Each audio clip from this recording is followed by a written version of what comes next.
ডঙ্গেলটা একটা লুজ হচ্ছে বলে এটা চেপে লাগাতে গেলাম তো ডিসকানেক্ট হয়ে গেল।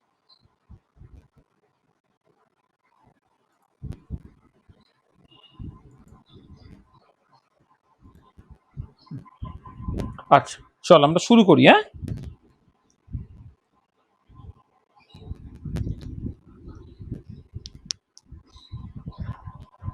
আচ্ছা আচ্ছা দেখো, আমি যে সিলেবাসটা আগের দিন বলছিলাম তাতে মানে গ্রুপ 13-এর দুটো পার্ট অ্যাকচুয়ালি বাকি ছিল। মানে দেখো আগের দিন আমরা তো প্রথম ক্লাসে যে general introduction to p block elements, electronic configurations, occurrence, variance, variation in properties, oxidation states and trends in chemical reactivity of group 13 and 14 elements, এইটা আমরা প্রথম ক্লাসে আলোচনা করে নিয়েছিলাম। আর তার পরের ক্লাসটা আমি খুব অল্প সময় পেয়েছিলাম, যাতে boron, physical and chemical properties of compounds of borons, তার মধ্যে boron oxide, boric acid, borax and B2H6 এগুলো আলোচনা করা হয়েছিল। আর অ্যালুমিনিয়ামের মধ্যে reactions of aluminium with acid and alkali, এটা আমরা আলোচনা করেছিলাম। ইউজেস অফ অ্যালুমিনিয়াম সেটাকেও বলেছিলাম। তারপরে একটা পার্ট ছিল, সেটা হচ্ছে preparation and uses of lithium aluminium hydride and Al2O3। তাহলে সেই যে পার্টটা যেটা তোমাদের সিলেবাসে আছে, সেইটা আমাদের একটুখানি আলোচনা করতে হবে। তার মানে আমাদের যেটা আলোচনা করতে হবে, topics two B discuss,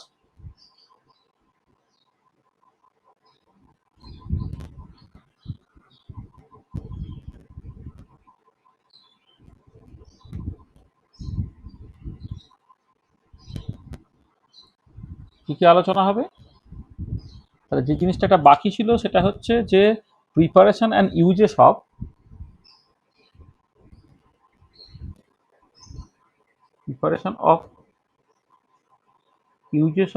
lithium aluminium hydride, এইটা।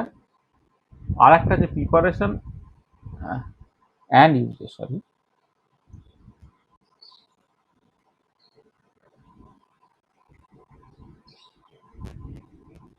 আর একটা প্রিপারেশন অ্যান্ড ইউজেস অফ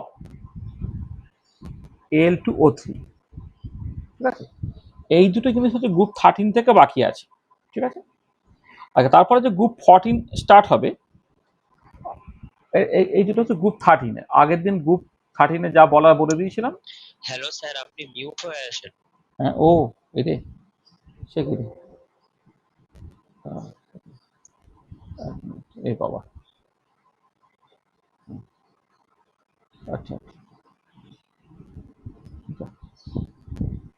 ও যেটা বলছিলাম না, মানে আমরা যে সিলেবাসের কথাটা বলছিলাম, সেটা হচ্ছে যে নিটের সিলেবাসে তো সামান্য জিনিস ছিল, সেটা আমরা আগের দিন বলে দিয়েছিলাম বলেছি।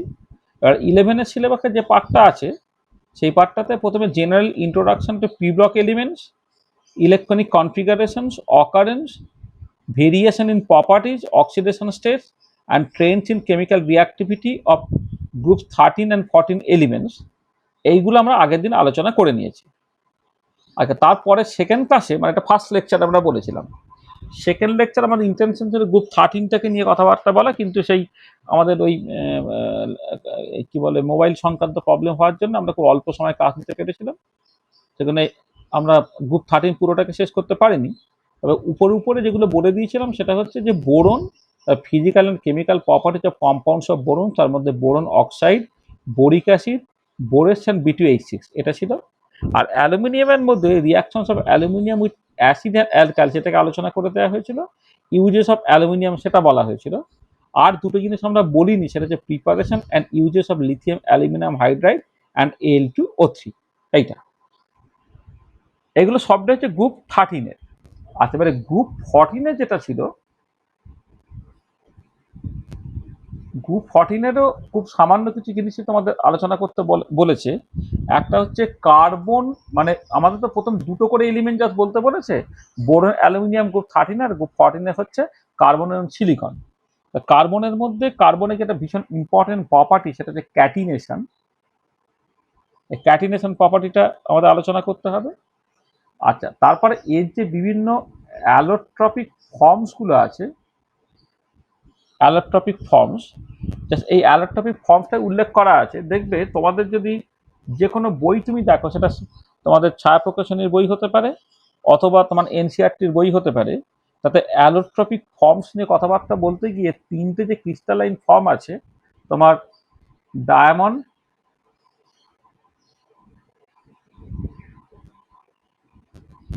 গ্রাফাইট আর ফুলারিন, বাকমিনিস্টার ফুলারিন, এই তিনটে পার্ট এটা তোমার এনসিআরটির বইয়ে আছে। আচ্ছা, এবারে ছায়া প্রকাশনের বইয়ে এই তিনটে ছাড়াও এইগুলো সব ক্রিস্টালাইন অ্যালোট্রপিক ফর্ম আর কি, এই সব কটাই হচ্ছে ক্রিস্টালাইন ফর্ম। এছাড়া কিছু আরো আছে যেগুলো হচ্ছে অ্যামারফস ফর্ম। এমনিতে উল্লেখ করা যে শুধুমাত্র অ্যালোট্রপিক ফর্মস, হ্যাঁ, তাতে তুমি যদি এনসিআরটির বই দেখো তাহলে ক্রিস্টালাইন ফর্ম হিসেবে ডায়মন্ড, গ্রাফাইট, ফুলারিন এই তিনটে নিয়ে আলোচনা করা আছে। আর অ্যামারফস ফর্ম সম্বন্ধে এনসিআরটির বইয়ে কিচ্ছু আলোচনা করা নেই। তো ছায়া প্রকাশনীর বইয়ে অ্যালোট্রপিক ফর্মও তোমার আলোচনা করা আছে আর কি, হ্যাঁ, ভূষাকালী, চারকোল এগুলো তোমার আলোচনা করা আছে এটা। কিন্তু তোমাদের সিলেবাসে এই অ্যালোট্রপিক ফর্মসের মধ্যে আরো দুটো জিনিস তোমার কিন্তু বলতে বলেছে, সেটা হচ্ছে ন্যানো কার্বন বা কার্বন ন্যানোটিউব, ন্যানো কার্বন, এবং তার সঙ্গে গ্রাফিন। এই দুটো পার্ট কিন্তু অ্যাডিশনালি তোমাদের বলতে বলেছে। এই গ্রাফিন এবং এই ন্যানো কার্বন এবং গ্রাফিন এই দুটো কিন্তু তোমাদের বইয়ে উল্লেখ করা নেই, এই দুটো কিন্তু তোমাকে আলাদা করে মেনশন করতে হবে এইটা। আচ্ছা, এছাড়া যেটা লাগছে সেটা হচ্ছে যে তোমার physical and chemical properties of carbon monoxide and carbon dioxide, physical and chemical properties of carbon monoxide and carbon dioxide, এইটা একটুখানি ভালো করে তোমাদের দেখতে হবে। এটা এই দুটো অক্সাইড সংক্রান্ত। আচ্ছা, তারপরে চলে আসছে সিলিকনে। সিলিকনের খুব অল্প জিনিসই আছে, সেটা হচ্ছে তোমার তোমার সিলিকন টেট্রাক্লোরাইড, SiCl4টাকে নিয়ে কিছু আলোচনা করতে বলে গে, তার structure, preparation, hydrolysis and reduction reactions. কিছু সিলিকেটস নিয়ে কথাবার্তা বলতে বলেছে। সিলিকেট মানে মূলত ওপেন চেন সিলিকেটস গুলো, ওপেন চেন সিলিকেট। আর শেষে use of zeolite, molecular sieve হিসেবে জিওলাইটসের ব্যবহারের কথা বলেছে। এই হচ্ছে যে সিলেবাসটা তোমাদের আছে। আচ্ছা, এই সিলিকন মানে SiCl4, এই SiCl4 এই পার্টটাও কিন্তু তোমার সকল এনসিআরটির বইয়ে ভালো করে উল্লেখ করা নাই। সিলিকেটস আর জিওলাইট মোটামুটি ভাবে আছে, কিন্তু SiCl4টা তোমার এনসিআরটির বইয়ে ভালো করে নাই, কিন্তু ছায়া প্রকাশনের বইয়ে আছে এটা। তাহলে দেখো, তাহলে তোমাদের ন্যানো কার্বন এবং গ্রাফিনটা দেখবে তোমাদের বইয়ে নেই, সেটাকে আমি একটুখানি ওই জন্য আলাদা করে উল্লেখ করে দেবো। লিথিয়াম অ্যালুমিনিয়াম হাইড্রাইড এবং অ্যালুমিনিয়াম অক্সাইড এটাও তোমাদের বইয়ে নেই, সে দুটো আমাকে আলাদা করে উল্লেখ করতে হবে। সেজন্য এই চারটে জিনিসের জন্য আমি বেসিক্যালি একটুখানি পিপিটি বানিয়ে রেখেছি, কারণ এই চারটে জিনিসের জন্য তুমি করসপন্ডিং কিন্তু বইয়ে কিছু পাচ্ছ না। এনসিআরটির বই অবশ্য আমার কাছে ঠিক আগের এডিশনটা আছে, নতুন এডিশনে কি দেখেছো কেউ? মানে নতুন এনসিআরটির বইয়ে লিথিয়াম অ্যালুমিনিয়াম হাইড্রাইড বা L2O3 বা ন্যানো কার্বন মানে কার্বন ন্যানোটিউব, গ্রাফিন এগুলো আছে? আমি কিন্তু আগের আমার বইটা একটা এডিশন আগের, কিন্তু আগের বছরের বই এটা। বা ছায়া প্রকাশনের বইয়ে দেখেছো লিথিয়াম অ্যালুমিনিয়াম হাইড্রাইড বা অ্যালুমিনিয়াম অক্সাইড বা ন্যানো কার্বন, তারপরে গ্রাফিন এগুলো আছে ছায়া প্রকাশনের বইয়ে? আগের এডিশনে কিন্তু ছিল না, উল্লেখ করা নাই না? হ্যাঁ, নতুন এডিশনে বলো।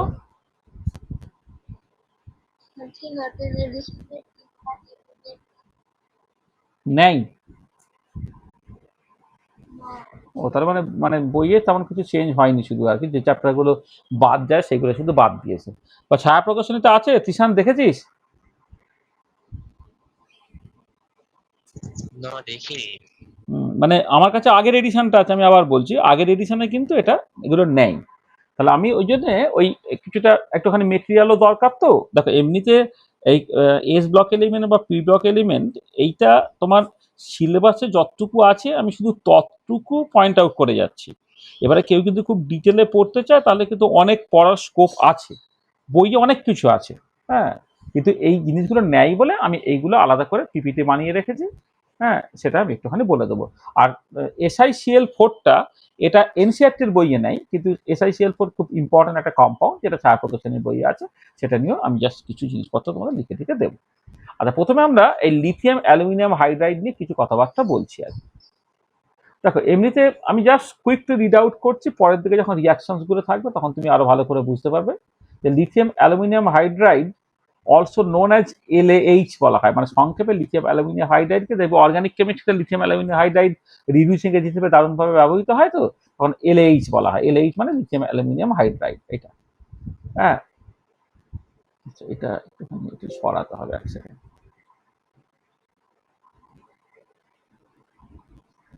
আসলে আমার ল্যাপটপটা না একটুখানি পার্ট হয়ে থাকে, মানে একটুখানি কালো হয়ে থাকে আর কি। আমার ল্যাপটপটা তোমরা দেখলে বুঝতে পারবে যে বাঁ দিকটা না একটুখানি কালো হয়ে থাকে। পরে আমি যখন পিপিটি গুলো বানাই দেখবে, মানে আসলে স্ক্রিনটা একটু খারাপ হয়ে যায়। আর পিপিটি যখন বানাই দেখবে তুমি নিচের দিকটা দেখতে পাও না ডিটেল। পরে আবার দেখা যাবে।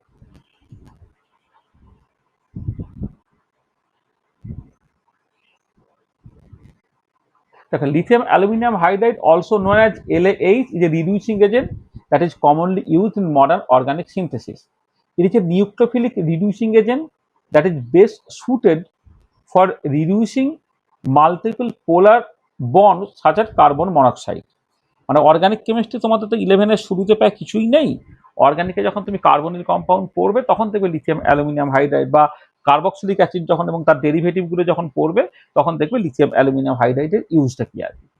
The lithium aluminum hydride reagent is capable of converting aldehyde to primary alcohols, ketone to secondary alcohol, carboxylic acid and ester to primary alcohols, amides and nitriles to amines, epoxides to alcohol and lactones to diols. মানে প্রায় সমস্ত রকম কম্পাউন্ডকে lithium aluminium hydride reduce করতে পারে। Aldehyde তাকে primary অ্যালকোহলে convert করছে, কিটোনকে secondary অ্যালকোহলে, carboxylic acid এবং তার ডেরিভেটিভ এস্টারকে প্রাইমারি অ্যালকোহলসে, অ্যামাইডস এবং নাইট্রাইডকে অ্যামিনে, ইপক্সাইডকে অ্যালকোহলে এবং ল্যাকটোজকে ডায়োলে। এটা the lithium aluminium hydride reagent cannot reduce isolated non-polar multiple bonds such as carbon double bond carbon. এই আইসোলেটেড ডাবল বন্ড কার্বনকে জাস্ট রিডিউস করে জাস্ট মানে অ্যালকিন থেকে যে অ্যালকেন তৈরি করে ফেলবে বা অ্যালকাইন থেকে অ্যালকেন তৈরি করে ফেলবে, এটা হয় না। The double or triple bonds in conjugation with the multiple polar bonds on the other hand can be reduce. কিন্তু যদি এই ডাবল বন্ড বা ট্রিপল বন্ডটা কোনো এই দ্য কার্বন মানে সিও এই টাইপের কার্বনিল বন্ড এদের সাথে যদি কনজুগেশনে থাকে তখন কিন্তু তাকে রিডিউস করা সম্ভব।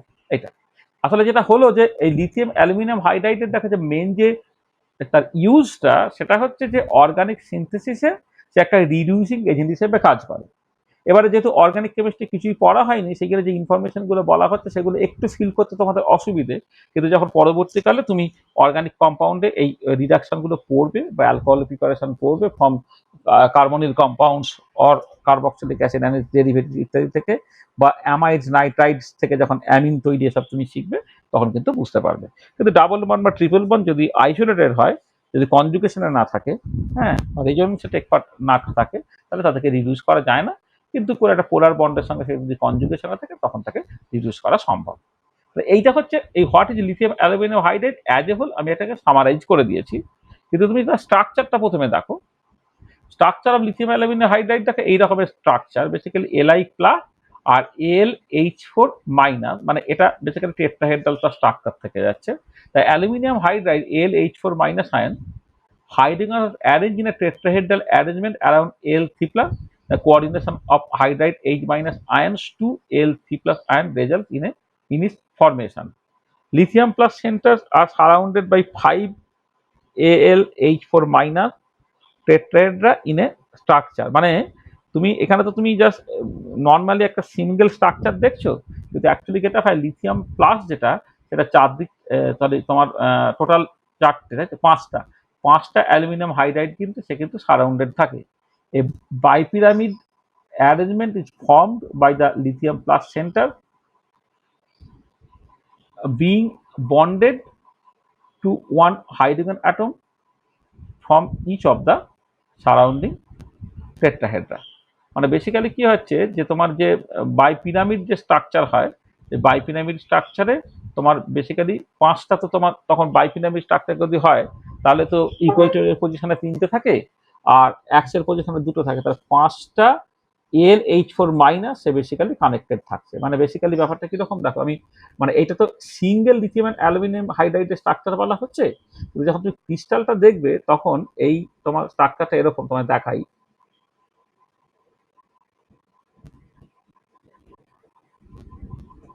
এই মাঝখানে লিথিয়াম থাকে, লিথিয়াম প্লাসটা, এই যে তিনটে কর্নার আছে, তিনটে কর্নারে তিনটে লিথিয়াম অ্যালুমিনিয়াম হাইড্রাইড, এখানে একটা, এখানে একটা। এবার এখানে কি হচ্ছে, ধরো এইটা হচ্ছে এই যে L H4 মাইনাস যেটা, তার একটা এইচ, ধরো না আমি তোমাকে দেখাই, এই ধরো অ্যালুমিনিয়াম, এই এই এই এইচ এইচ এইচ আর এইচ, এগুলো হয়তো মাইনাস ফর্মে থাকে এইটা, তাহলে এইখানে সে বেসিক্যালি একটা বন্ড তৈরি করে রাখছে আর কি, এখানে অ্যাজিভ একটা বন্ড তৈরি করে থাকছে। ওভারঅল জিনিসটা মাইনাস, মানে এটাকে তুমি ভাবো এটা অ্যাজিভ যেন মাইনাস ফর্মে আছে, হ্যাঁ, মানে এটা মানে ওভারঅলটা মাইনাস আর কি, কিন্তু সে কানেক্টেড থাকে, বন্ডেড থাকতে হচ্ছে হাইড্রোজেনের থ্রু দিয়ে। সিমিলার সিচুয়েশন এখানেও থাকবে, এইচ এর সঙ্গে মানে থ্রু এইচ হচ্ছে লিথিয়ামের সাথে বন্ডিংটা হবে, এখানে অ্যালুমিনিয়াম রইল, এই ধর এইচ, এই এই এইচ এইচ, এইখানে একই রকম ভাবে হবে এইচ, এইখানে তোমার একটা লিঙ্কেজ তৈরি হচ্ছে, এই ধরো অ্যালুমিনিয়াম, এই ধরো এইচ, এই এই এইচ এইচ, এইখানে একটা থাকবে, এই ধরো H, aluminium, H H H, আর ফাইনালি এখানে একটা থ্রু হাইড্রোজেন কানেক্টেড থাকবে, এই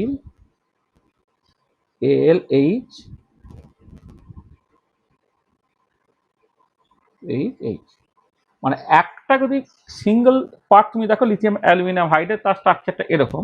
এবার অ্যাকচুয়াল ক্রিস্টালাইজ স্ট্রাকচারটা তোমার ওই তোমার একটা বাইপিরামিড, ট্রাইগোনাল বাইপিরামিড স্ট্রাকচার হবে, যেখানে তোমার লিথিয়াম প্লাসের সঙ্গে পাঁচটা L H4 মাইনাস কানেক্টেড থাকছে, এবং এই লিথিয়াম প্লাস সেটা সেন্টারে থাকছে, এবং সে এই এক একটা লিথিয়াম অ্যালুমিনিয়াম হাইড্রাইডের সঙ্গে থ্রু হাইড্রোজেন সে বেসিক্যালি এইরকমভাবে কানেক্টেড থাকবে। তাহলে এটা হচ্ছে structure of lithium aluminium hydride, একটা হচ্ছে সিঙ্গেল আইসোলেটেড ফর্মে, আর একটা হচ্ছে তোমার ক্রিস্টালাইন স্ট্রাকচারটা। ঠিক আছে, বুঝতে পেরেছো এটা স্ট্রাকচারটা?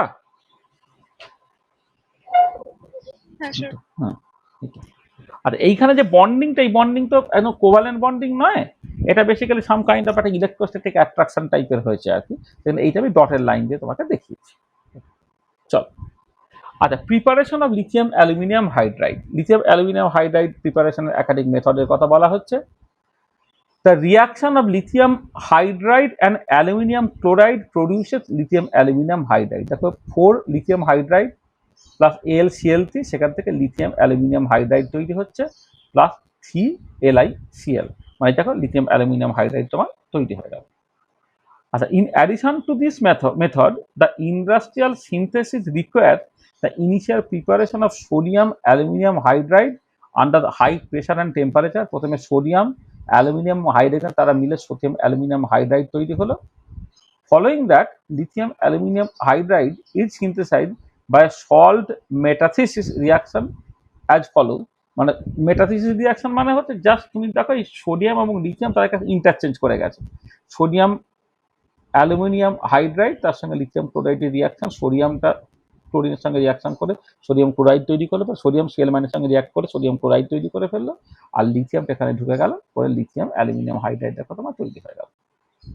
আচ্ছা, it proceeds in a high yield, ইল্ডটা হচ্ছে অনেক বেশি হয়।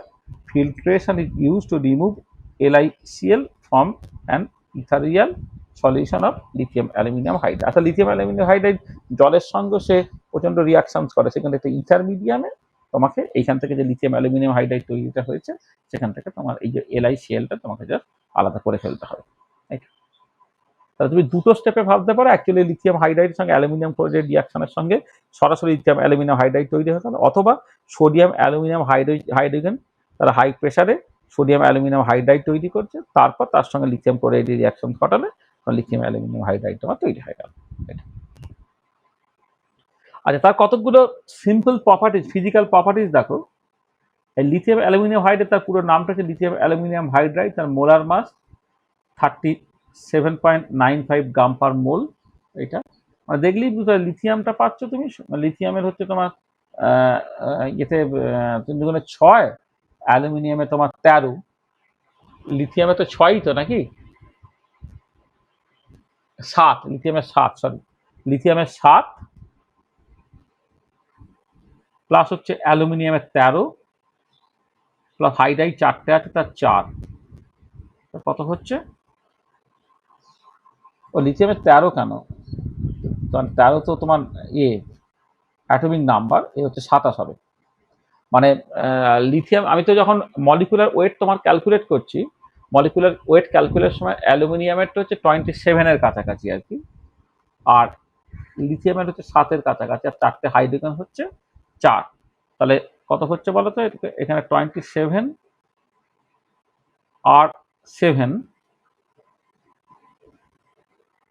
34 আর 4, 38-এর কাছাকাছি। এই 38-এর খুব কাছাকাছি হচ্ছে তার মলিকুলার ওয়েট। দেখো 37.95 গ্রাম পার মোল, তাহলে হচ্ছে মোলার মাস। তার ডেনসিটিটা হচ্ছে 917 KG per metre cube, melting point 150 degree centigrade, boiling point 184 degree centigrade. তারপরে তার কতগুলো ফিজিক্যাল প্রপার্টি যেখানে বলে দেওয়া হয়েছে। মোলার মাসটা তোমার এমনি মনে থাকবে, ডেনসিটিটা হচ্ছে 917 KG per metre cube, melting point 150 degree centigrade, boiling point 184 degree centigrade. আচ্ছা, কতগুলো কথা বলা হচ্ছে এখানে, যে although lithium aluminium hydride is a white solid, commercial samples are usually grey due to impurities. Lithium aluminium hydride যদি pure অবস্থায় থাকতো সে একটা সাদা সলিড হতে পারত, কিন্তু তার ইম্পিউরিটি থাকার জন্য কমার্শিয়ালি যে লিথিয়াম অ্যালুমিনিয়াম হাইড্রাইড পাওয়া যায় সেটা কিন্তু গ্রে। আর it produces hydrogen gas when it reacts violently with water. As a result, it should not be exposed to moisture and the reaction should take place in inert and dry surroundings. This reaction can be used to generate hydrogen in the laboratory. দেখো aluminium,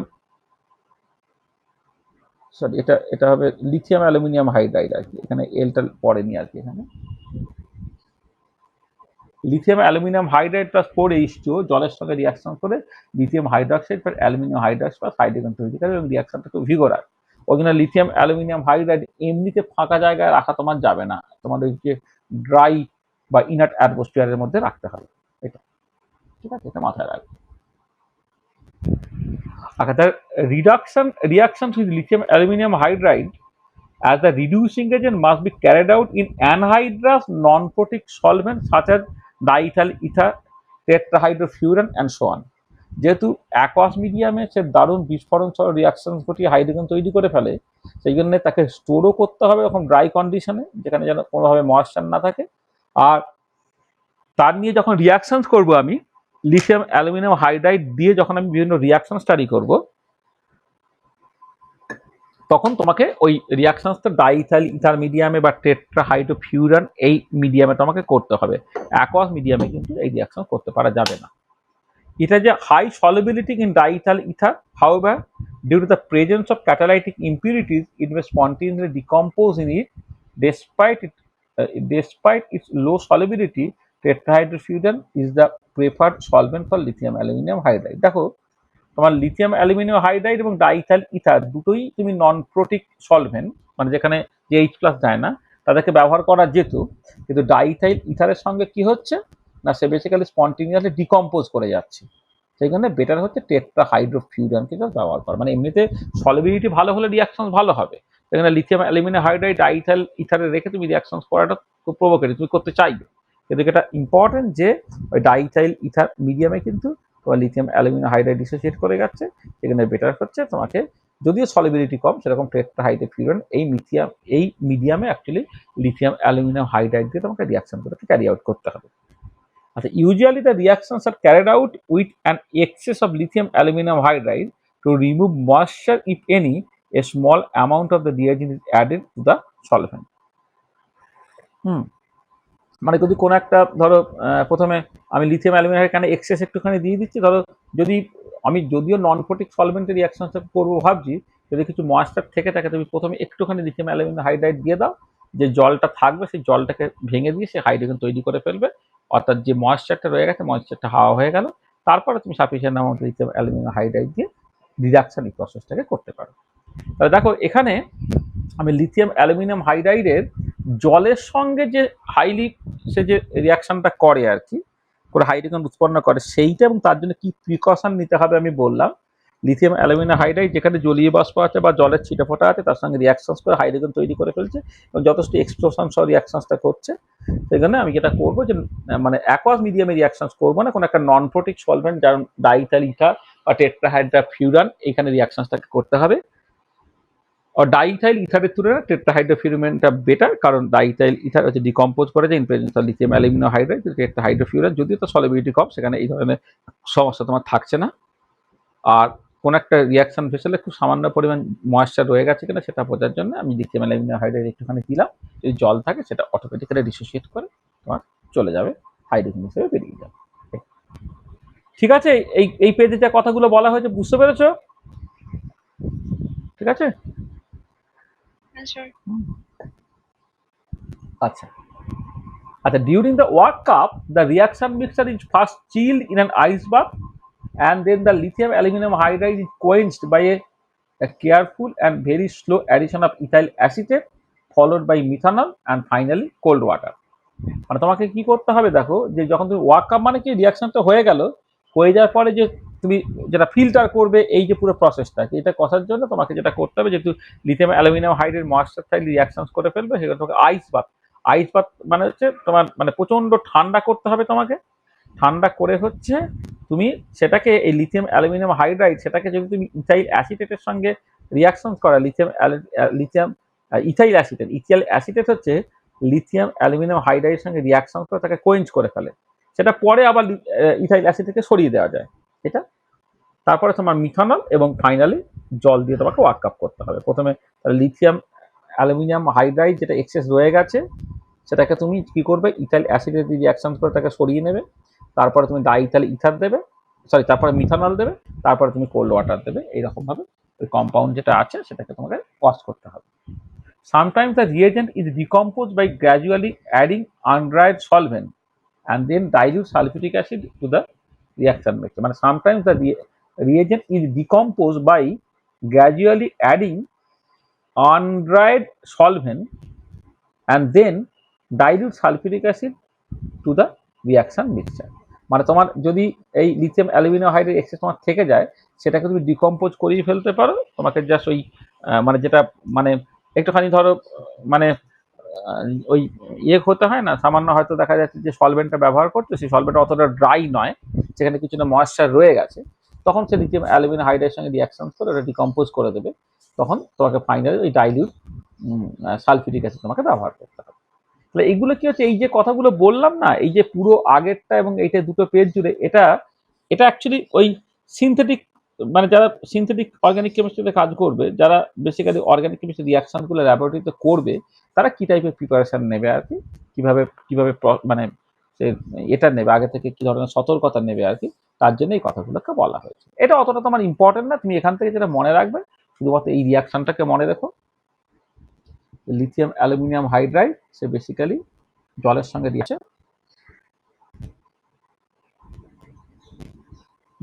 react করেছে, hydrogen দেয়, এইটা মনে রাখবে। সেই জন্য তোমার aqueous মিডিয়ামে কিছু করা যাবে না, যা করতে হবে তোমাকে অর্গানিক মিডিয়ামে করতে হবে। আচ্ছা, what makes lithium aluminium hydride so effective? মানে লিথিয়াম অ্যালুমিনিয়াম হাইড্রাইড কেন এত বেশি মানে এত রিয়াক্টিভ বা এত ভালো রিডিউসিং এজেন্ট আছে, সেটা কি হচ্ছে না, aluminium is a metal with low electronegativity, therefore aluminium hydrogen bond is strongly polarised. মানে তোমার লিথিয়াম সরি অ্যালুমিনিয়াম হাইড্রাইডের যে অ্যালুমিনিয়াম যে পার্টটা দেখো তোমার, তার তো সাইজ তো অত বড় নয়, প্লাস তার সঙ্গে 3টে পজিটিভ চার্জ আছে, তার পোলারাইজিং পাওয়ারটা প্রচন্ড বেশি।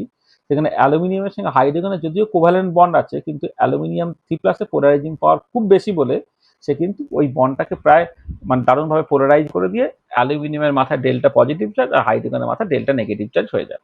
মানে 100% আয়নিক কম্পাউন্ড হলে আমি তো বলতাম L3+CH- তৈরি হচ্ছে, সেরকম হচ্ছে, কারণ বন্ডটা কোভ্যালেন্টই আছে, কিন্তু কোভ্যালেন্ট বন্ডের ইলেকট্রনটা তোমার অ্যালুমিনিয়ামের দিকে হচ্ছে তোমার দারুণভাবে মানে অ্যালুমিনিয়ামের দিকে, সরি মানে এখানে অ্যালুমিনিয়ামটা হচ্ছে বেসিক্যালি ডেল্টা পজিটিভ ফর্মে থাকে, হাইড্রোজেনটা ডেল্টা নেগেটিভ ফর্মে থাকছে, আর এখানে তোমার অ্যালুমিনিয়ামের হাই স্ট্রং যে পোলারাইজিং পাওয়ারটা সেটা তোমার কাজে লাগছে।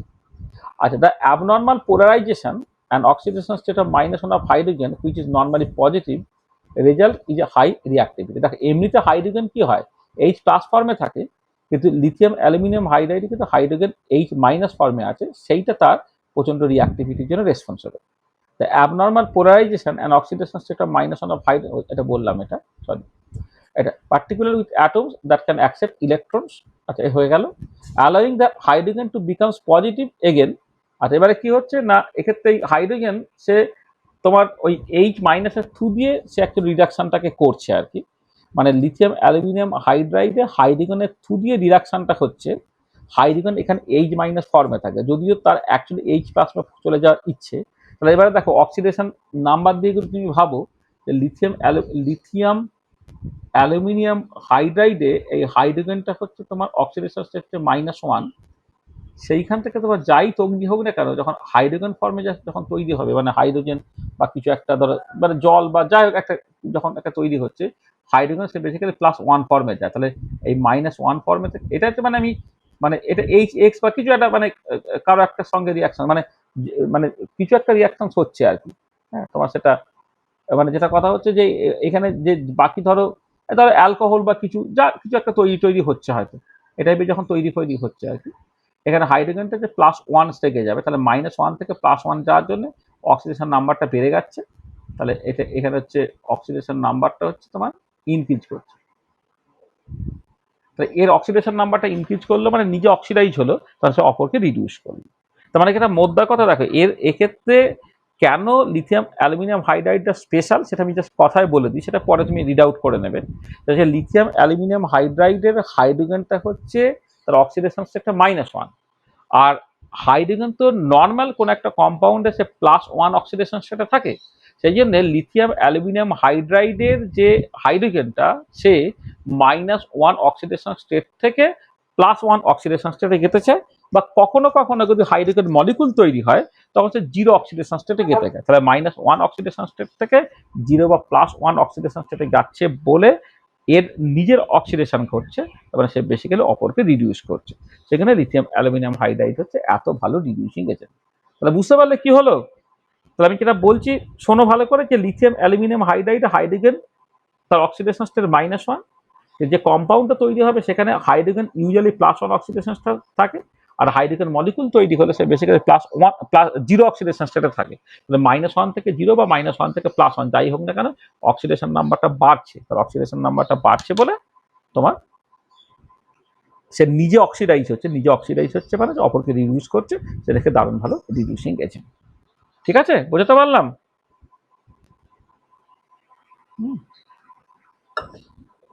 ঠিক আছে। হ্যাঁ স্যার। আচ্ছা, এবারে এই যেটা মেন জায়গাটা হচ্ছে এইটা, যে লিথিয়াম অ্যালুমিনিয়াম হাইড্রাইড সে অনেক রকমের কম্পাউন্ডকে সে বেসিক্যালি রিডিউস করে। দেখো প্রথমে হচ্ছে তুমি যদি এই কার্বনিক কম্পাউন্ড তো দু রকমের হয়, একটা হচ্ছে অ্যালডিহাইড, একটা হচ্ছে কিটোন। দেখো এটা হচ্ছে অ্যালডিহাইড, অ্যাসিড অ্যালডিহাইড।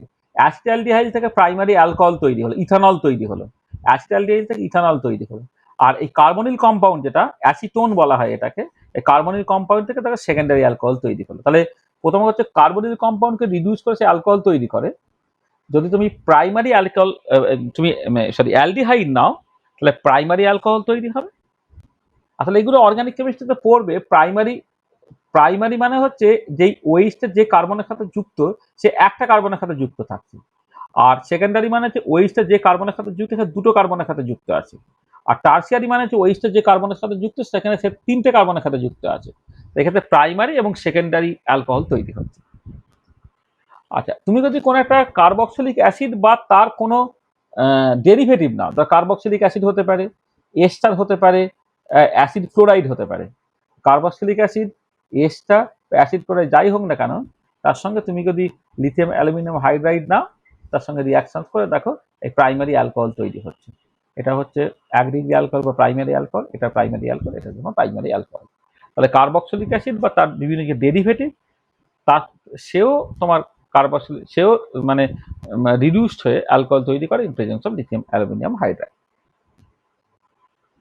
আচ্ছা, নেক্সট হচ্ছে যদি তোমার ধরো এই মানে একটা অ্যাসিড ক্লোরাইড তুমি কিছু নাও, সে প্রথমে কি করলো না ওই ইথাইল অ্যামিনের সঙ্গে রিয়াকশন করে তোমার ডাইথাইল অ্যামিন তৈরি করছে।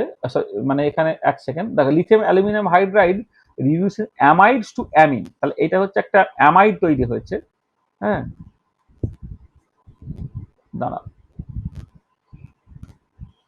এই অ্যাসিটাইল ক্লোরাইড, অ্যাসিটাইল ক্লোরাইড তুমি নিয়েছো, অ্যাসিটাইল ক্লোরাইড থেকে তুমি এখানে আলটিমেটলি এটা তৈরি করে ফেলতো যে ডাইথাইল অ্যামিন তুমি তৈরি করে ফেলছো।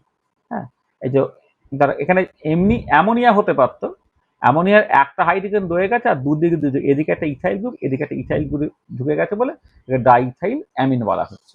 তবে দেখো তুমি কি করছো না, এখানে অ্যাসিটাইল ক্লোরাইডকে ব্যবহার করেছো। অ্যাসিটাইল ক্লোরাইড, সেই অ্যাসিটাইল ক্লোরাইড সে প্রথমে হচ্ছে ইথাইল অ্যামিন তার সঙ্গে রিয়াকশন করে এইখানে এই যে সিওটা মানে এই যে সিএইচ3 সিও, এই সিএল এর জায়গায় NH তৈরি হয়ে গেল। তারপরে তুমি লিথিয়াম অ্যালুমিনিয়াম হাইড্রাইড দিয়ে রিডিউস করো, তাহলে এই সিওটা CH2 হয়ে যাচ্ছে, তাহলে CH3 NH হয়ে যাচ্ছে, ওটা ডাইথাইল অ্যামিন তোমার তৈরি হয়ে যাচ্ছে। আচ্ছা, এবারে তুমি যদি নাইট্রাইল কম্পাউন্ড কিছু নাও, নাইট্রাইল বা সায়ানাইড যেটাকে বলা হয়, যদি তুমি নাও, তাহলে কি হয়, লিথিয়াম অ্যালুমিনিয়াম হাইড্রাইড একে রিডিউস করে তোমার অ্যামিন কম্পাউন্ড তৈরি করে ফেলছে। হ্যাঁ, তো দেখো আমি একটা নাইট্রাইল বা সায়ানাইড কম্পাউন্ড নিয়েছি, say in presence of lithium aluminium hydride say basically amine তৈরি করে ফেলছে। এটা আচ্ছা, এবারে তুমি যদি কোনো একটা এগুলোকে বলা ইপক্সাইড বলা হয়। হ্যাঁ, আর ইপক্সাইড সে রিডিউস করে সেকেন্ডারি অ্যালকোহল তৈরি করে। একটা ইপক্সাইড, এই যে এখানে কার্বন, অক্সিজেন, কার্বন, এই যে সাইক্লিক লিঙ্কেজ থাকে তাকে বলা হচ্ছে ইপক্সাইড। ইপক্সাইড সে লিথিয়াম অ্যালুমিনিয়াম হাইড্রাইডের সঙ্গে রিয়াকশন করে তোমার ওই এখানে সেকেন্ডারি অ্যালকোহল তৈরি করে ফেলবে। এছাড়া হচ্ছে তুমি ধরো লিথিয়াম অ্যালুমিনিয়াম হাইড্রাইড একটা হ্যালো অ্যালকেন যদি ব্যবহার করে, একটা হ্যালো অ্যালকেন মানে ক্লোরো অ্যালকেন আর কি, সেখানে সিএলটা হাইড্রোজেনে কনভার্টেড হয়ে যাচ্ছে, বা তুমি যদি ক্লোরোবেনজিন কনসিডার করো সেখান থেকে তুমি বেনজিন পেয়ে যাচ্ছ, ইত্যাদি ইত্যাদি। তাহলে এই এই কটা হচ্ছে তোমার তার ইউজুয়ালি তোমার যে অ্যাপ্লিকেশনের মধ্যে পড়ছে। তাহলে লিথিয়াম অ্যালুমিনিয়াম হাইড্রাইড যে মেজর যে অ্যাপ্লিকেশন সেটা রিডিউসিং এজেন্ট, বিভিন্ন কম্পাউন্ডকে রিডিউস করতে পারে। অ্যালডিহাইডকে রিডিউস করে প্রাইমারি অ্যালকোহল তৈরি করে, সেকেন্ডারি অ্যালকোহলকে সরি মানে কিটোনকে রিডিউস করে সেকেন্ডারি অ্যালকোহল তৈরি করে। অ্যাসিডের বিভিন্ন ডেরিভেটিভগুলো তাকে রিডিউস করে হচ্ছে প্রাইমারি অ্যালকোহল তৈরি করবে। অ্যাসিড ক্লোরাইড থেকে সে বেসিক্যালি হচ্ছে অ্যামিন কম্পাউন্ড তৈরি করবে, সায়ানাইড থেকে সে বেসিক্যালি অ্যামিন কম্পাউন্ড তৈরি করে, ইপক্সাইড থেকে সে সেকেন্ডারি অ্যালকোহল তৈরি করে। এছাড়া হ্যালো অ্যালকেনস যদি থাকে, হ্যাঁ, তাহলে সেখান থেকে তুমি বেসিক্যালি হ্যালো অ্যালকেনসকে রিডিউস করে করসপন্ডিং হাইড্রোকার্বনটা তৈরি করে ফেলছে। এই হচ্ছে তাদের তোমার ইউজের মধ্যে পড়ছে। ঠিক আছে। আচ্ছা, এবং এর উপরে বেশ করে কতগুলো জাস্ট নর্মাল কোশ্চেন যেগুলো পড়ে, what happens when lithium aluminium hydride reacts with water, তুমি দেখেছো হাইড্রোজেন তৈরি হয়ে যাচ্ছে। What is lithium aluminium hydride use for, সেটা রিডিউসিং এজেন্ট হিসেবে ব্যবহৃত হচ্ছে। Why is lithium aluminium hydride such a powerful reducing agent, তার দুটো কারণ, একটা হচ্ছে যে এখানে হাইড্রোজেনটা -1 ফর্মে থাকছে এবং লিথিয়াম অ্যালুমিনিয়াম 3+ এর হচ্ছে হাই পোলারাইজিং পাওয়ার, এই জন্য। How is lithium aluminium hydride is store, সেটাকে তোমাকে সিল্ড কন্টেনারে তোমাকে রাখতে হবে, ঠান্ডা কন্ডিশনে, ড্রাই কন্ডিশন, ঠান্ডা এবং ড্রাই কন্ডিশনে তোমাকে রাখতে হবে। Mention any one precaution needed to be taken while working with lithium aluminium hydride. সেটা যেটা হলো যে তোমাকে ওটা ময়েশ্চারের কোনো প্রেজেন্স থাকা চলবে না, ইথারের নিচে তোমাকে রাখতে হবে, বা টেট্রাহিড্রাফিউরান তার নিচে গিয়ে তোমাকে রিয়াকশন করতে হবে, কোল্ড কন্ডিশনে বা টেম্পারেচারটা প্রচন্ড কম রাখতে হবে। এইগুলো হচ্ছে মূলত তাকে লিথিয়াম অ্যালুমিনিয়াম হাইড্রাইড নিয়ে কাজ করতে গেলে কি কি প্রিকশন নেবে সেইটা। ঠিক আছে, তাহলে দেখো, তাহলে preparation and uses of lithium aluminium hydride সেইটা এবং সেই রিলেটেড যে প্রবলেমসগুলো আসতে পারে সেটা আমরা এখানে বলে ফেললাম। দেখো, কারো যদি কিছু অসুবিধা হয় বলো এটা। স্যার হ্যাঁ বলো বলো। স্যার বলছি হ্যালো অ্যালকেনিতে যদি মানে কার্বন কার্বন ডবল বন্ড থাকে তাহলে ওটাকে তো লিথিয়াম অ্যালুমিনিয়াম হাইড্রাইড রিডিউস করবে না, যেহেতু ওটা কনজুগেশনে নেই। হ্যাঁ হ্যাঁ, করবে না। হ্যাঁ হ্যাঁ, মানে কনজুগেশনে না থাকলে লিথিয়াম অ্যালুমিনিয়াম হাইড্রাইড দিয়ে তুমি রিয়াকশনটাকে করতে পারবে না। ঠিক আছে, কনজুগেশনে থাকলে কিন্তু হবে। একটা কার্বনিল গ্রুপ থাকতে হবে কনজুগেশন। হ্যাঁ হ্যাঁ, একদমই একদমই তাই, একদমই তাই। মানে বেসিক্যালি ওই যে ডাবল বন্ডটা আইসোলেটেড হলে অতটা ল্যাবাইল নয়, ওটা আইসোলেটেড হতে হবে। আইসোলেটেড হলে তবে তোমার হবে এটা। ঠিক আছে, ঠিক আছে। ঠিকই বলেছো।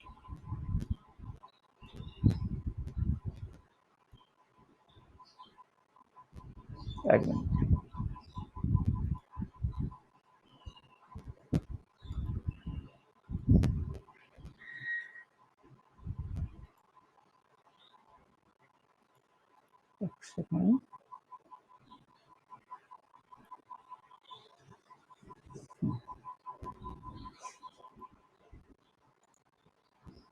আচ্ছা, এবারে মানে এই যে লিথিয়াম অ্যালুমিনিয়াম হয়, তুমি বিয়াস বললে তাই তো?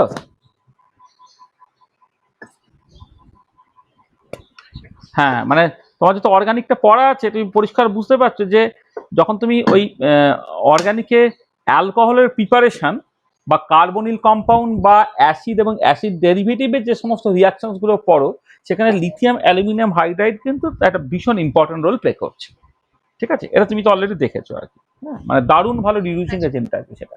এখানে তুমি যে ইনফরমেশন গুলো দিলাম সেই ইনফরমেশন গুলো তুমি কিছুটা ফিল করবে, কিন্তু যারা একদম 11 যাদের অর্গানিক এখনো একদম স্টার্ট হয়নি আর কি, তাদের একটুখানি এই জিনিসটা বুঝতে অসুবিধা হবে আর কি।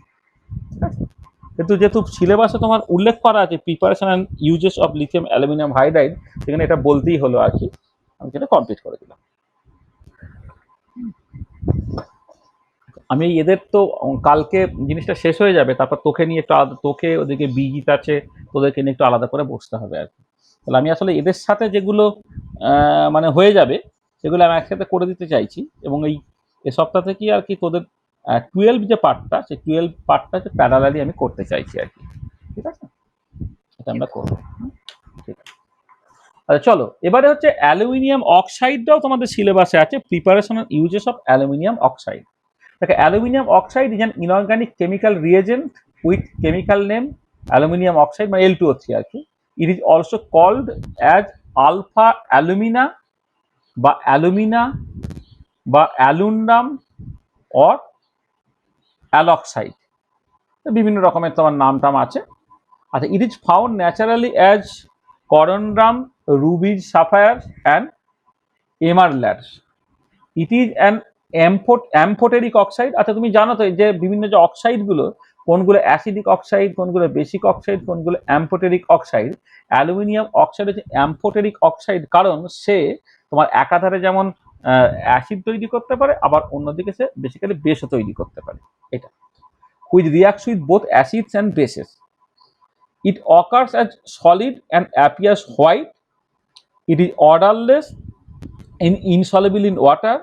The most common occurrence of this compound is in crystalline form called alpha aluminium oxide or corundum. Due to its hardness, it is widely used and suitable as an abrasive and the cutting tools. ঠিক আছে, তাহলে এই aluminium oxide সম্বন্ধে কিছু basic কথাবার্তা বলে দেওয়া হলো, এবং তার সঙ্গে সঙ্গে তার কিছু ইউজ এরিয়াস বলে দেওয়া হয়েছে। এবারে অ্যালুমিনিয়াম অক্সাইডের স্ট্রাকচারটা দেখো, Al2O3, তাহলে এই oxygen double bond aluminium, single bond oxygen, single bond aluminium, double bond oxygen. দেখো এখানে প্রত্যেকটা অক্সিজেন তার যে বাইভ্যালেন্সিটা কীভাবে স্যাটিসফাইড হয়েছে, এবং অ্যালুমিনিয়ামে তার যে ট্রাইভ্যালেন্সিটা এই সুন্দরভাবে স্যাটিসফাইড হয়েছে। তাহলে এটা হচ্ছে Al2O3 স্ট্রাকচার। আচ্ছা, জেনারেল প্রপার্টিজের মধ্যে তার মলিকুলার ওয়েট 109 বা 110 গ্রাম পার মোল এরকম ডেনসিটিটা বলে দেওয়া হয়েছে, বয়েলিং পয়েন্টটা বলে দেওয়া হয়েছে, আর মেল্টিং পয়েন্টটা তোমার বলে দেওয়া হয়েছে। ঠিক আছে, আচ্ছা এবারে এর যে প্রপার্টিজ গুলো আছে,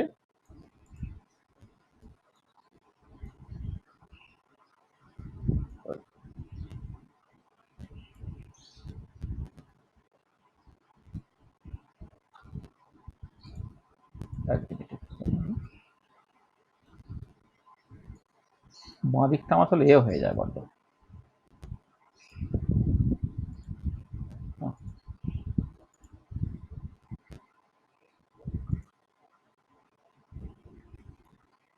আচ্ছা দেখো, এই অ্যালুমিনিয়াম অক্সাইডের যে তোমার রিয়াকশনস গুলোর মধ্যে আছে কি, অ্যালুমিনিয়াম অক্সাইড সোডিয়াম হাইড্রোক্সাইড বেসের সঙ্গে রিয়াকশন করে সোডিয়াম অ্যালুমিনেট এবং জল তৈরি করছে। সালফিউরিক অ্যাসিড এটা বেসের সঙ্গে যখন রিয়াকশন করে বা অ্যাসিডের সঙ্গে রিয়াকশন করে অ্যালুমিনিয়াম সালফেট বা জল তৈরি করছে। তাহলে এই যে অক্সাইডটা সে বেসের সঙ্গে রিয়াকশন করতে পারে আর অ্যাসিডের সঙ্গে রিয়াকশন করতে পারে বলে এরা হচ্ছে অ্যাম্পোটোডিক এর নেচার। আর রিয়াকশন উইথ হাইড্রোক্লোরিক অ্যাসিড সে Al2O3 সে CH4 এর সঙ্গে রিয়াকশন AlCl3+ জল তৈরি করে ফেলবে। তাহলে তার রিয়াকশনগুলোর মধ্যে এগুলো খুব ইম্পর্টেন্ট, যে সোডিয়াম হাইড্রোক্সাইডের রিয়াকশন, সালফিউরিক অ্যাসিডের সঙ্গে রিয়াকশন এবং HCl এর সঙ্গে রিয়াকশন। ঠিক আছে, এটা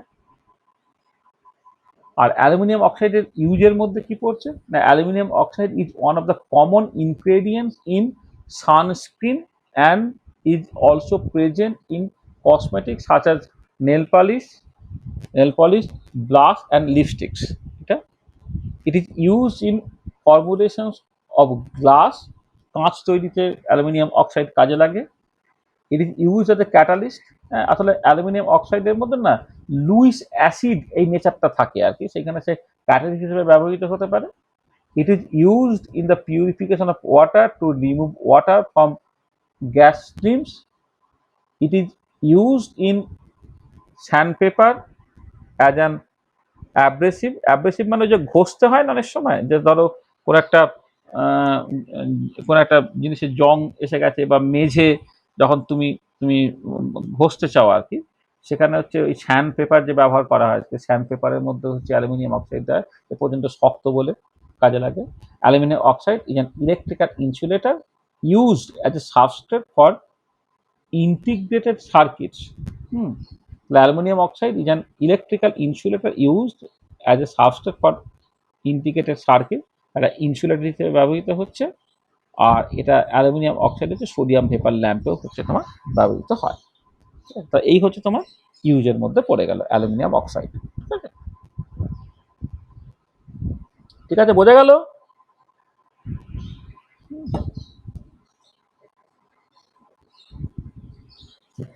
ঠিক আছে, আচ্ছা তাহলে এই যে দুটো, তাহলে তোমার গ্রুপ 13-এর মধ্যে হচ্ছে এই জিনিসটা বাকি ছিল, সেটা একটুখানি বলে দিলাম। আচ্ছা ওই আর একটা জিনিস হচ্ছে একটুখানি হলো না, সেটা হচ্ছে যে ওই আমি প্রিপারেশনটাই তো বলা হয়নি এখানে, প্রিপারেশনটা একটুখানি বলে নেওয়া উচিত ছিল, এখানে কোনো একটা জায়গার মধ্যে বলে নিই। এক সেকেন্ড। আচ্ছা প্রিপারেশনটা অনেক রকম ভাবে করা যেতে পারে। একটা হচ্ছে অ্যালুমিনিয়ামকে যদি তুমি নাইট্রিক অ্যাসিডের সঙ্গে রিয়াকশন করো না, পরে লিখছি এখানে কোথাও, এখানেই লিখি। অ্যালুমিনিয়াম তার সঙ্গে যখন নাইট্রিক অ্যাসিডের সময় রিয়াকশন ঘটে, তাহলে তৈরি হয় হচ্ছে এই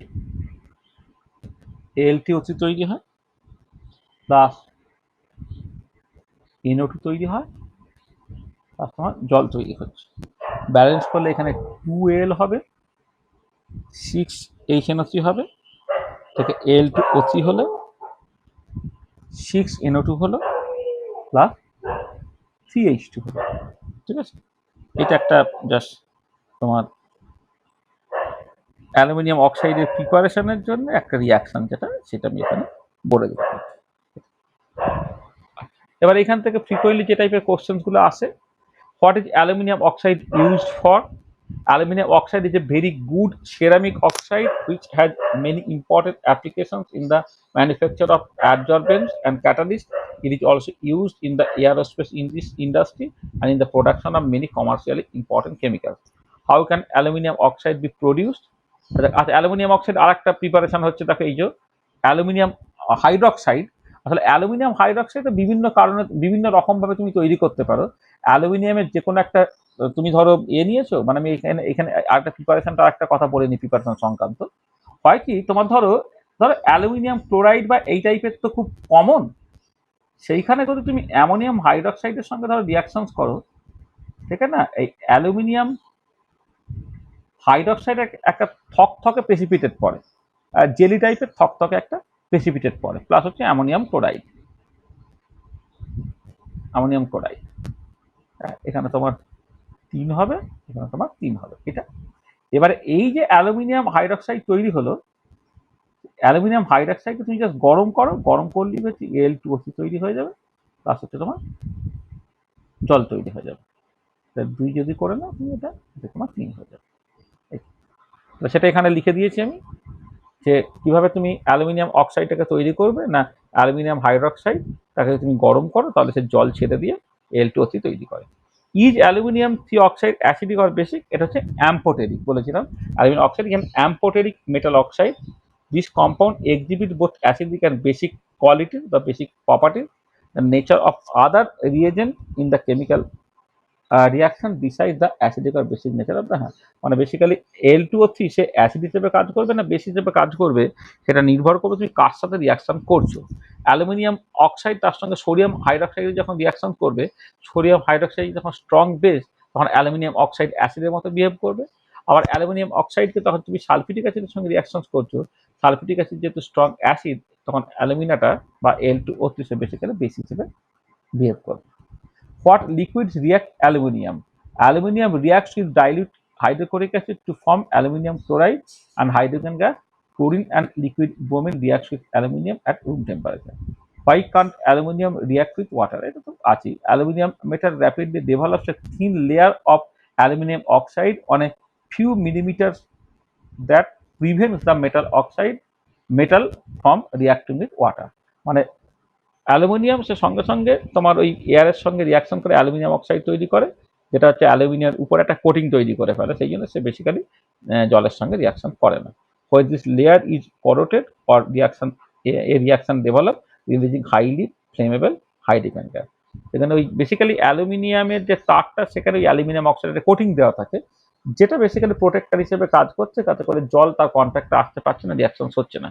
কিন্তু যখন তুমি করোগেশন হয়ে যাবে, যে করোটেড হয়ে যাবে বা ক্ষয়ে যখন যাবে, তখন কিন্তু অ্যালুমিনিয়াম জলের প্রেজেন্সে আসতে পারবে এবং তখন সেই রিয়াকশন করে হাইড্রোজেনটা তৈরি করে ফেলবে। ঠিক আছে, বোঝা গেল? তাহলে এই অ্যালুমিনিয়াম অক্সাইড সেটাও তোমার সিলেবাসের মধ্যে আছে, সেটা আমরা এখানে উল্লেখ করে দিলাম।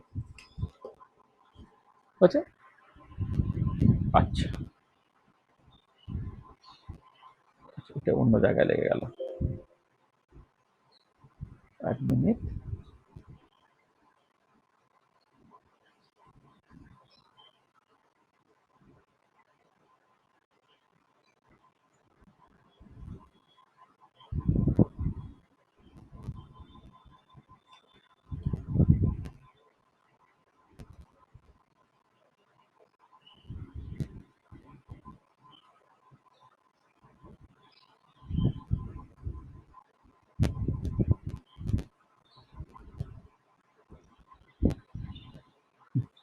চল এবারে, আচ্ছা এবারে আমরা গ্রুপ 14-এ চলে আসছি। গ্রুপ 13 নিয়ে আমরা কথাবার্তা বলেছি, এবারে চলে আসবো হচ্ছে গ্রুপ 14-এ। আচ্ছা, জেনারেল ডিসকাশনগুলো আমাদের অলরেডি হয়ে গেছে।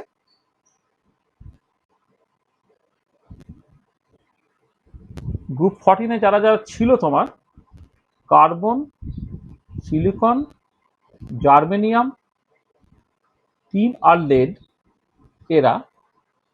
এদেরকে জেনারেল প্রপার্টিসগুলো সেগুলো অলরেডি আমি আলোচনা করে নিয়েছি। জেনারেল প্রপার্টিসগুলো আলোচনা করে নিয়েছি, মানে ধরো তাদের অক্সিডেশন স্টেটস, তাদের ইলেকট্রনিক কনফিগারেশন, তাদের যে সমস্ত ফিজিক্যাল প্রপার্টিস, তাদের ionisation energy, electron negativity, electron affinity, সেগুলো কেমন করে চেঞ্জ হচ্ছে সেগুলো আলোচনা, তাদের সাইজ, এগুলো অলরেডি আলোচনা করা হয়েছে। এবার এই কার্বন এবং সিলিকন এই দুটোকে কেন্দ্র করে আমাকে আরো বেশ কিছু কিছু প্রপার্টি তোমায় ভাবতে হবে। আর এই কার্বন এবং সিলিকনের যেটা মানে যেগুলোকে করতে হবে বলেছে, যে কার্বনের ক্ষেত্রে তোমার কার্বনের যে ক্যাটিনেশন প্রপার্টি যেটা আর কি, এই ক্যাটিনেশন প্রপার্টি যেটা,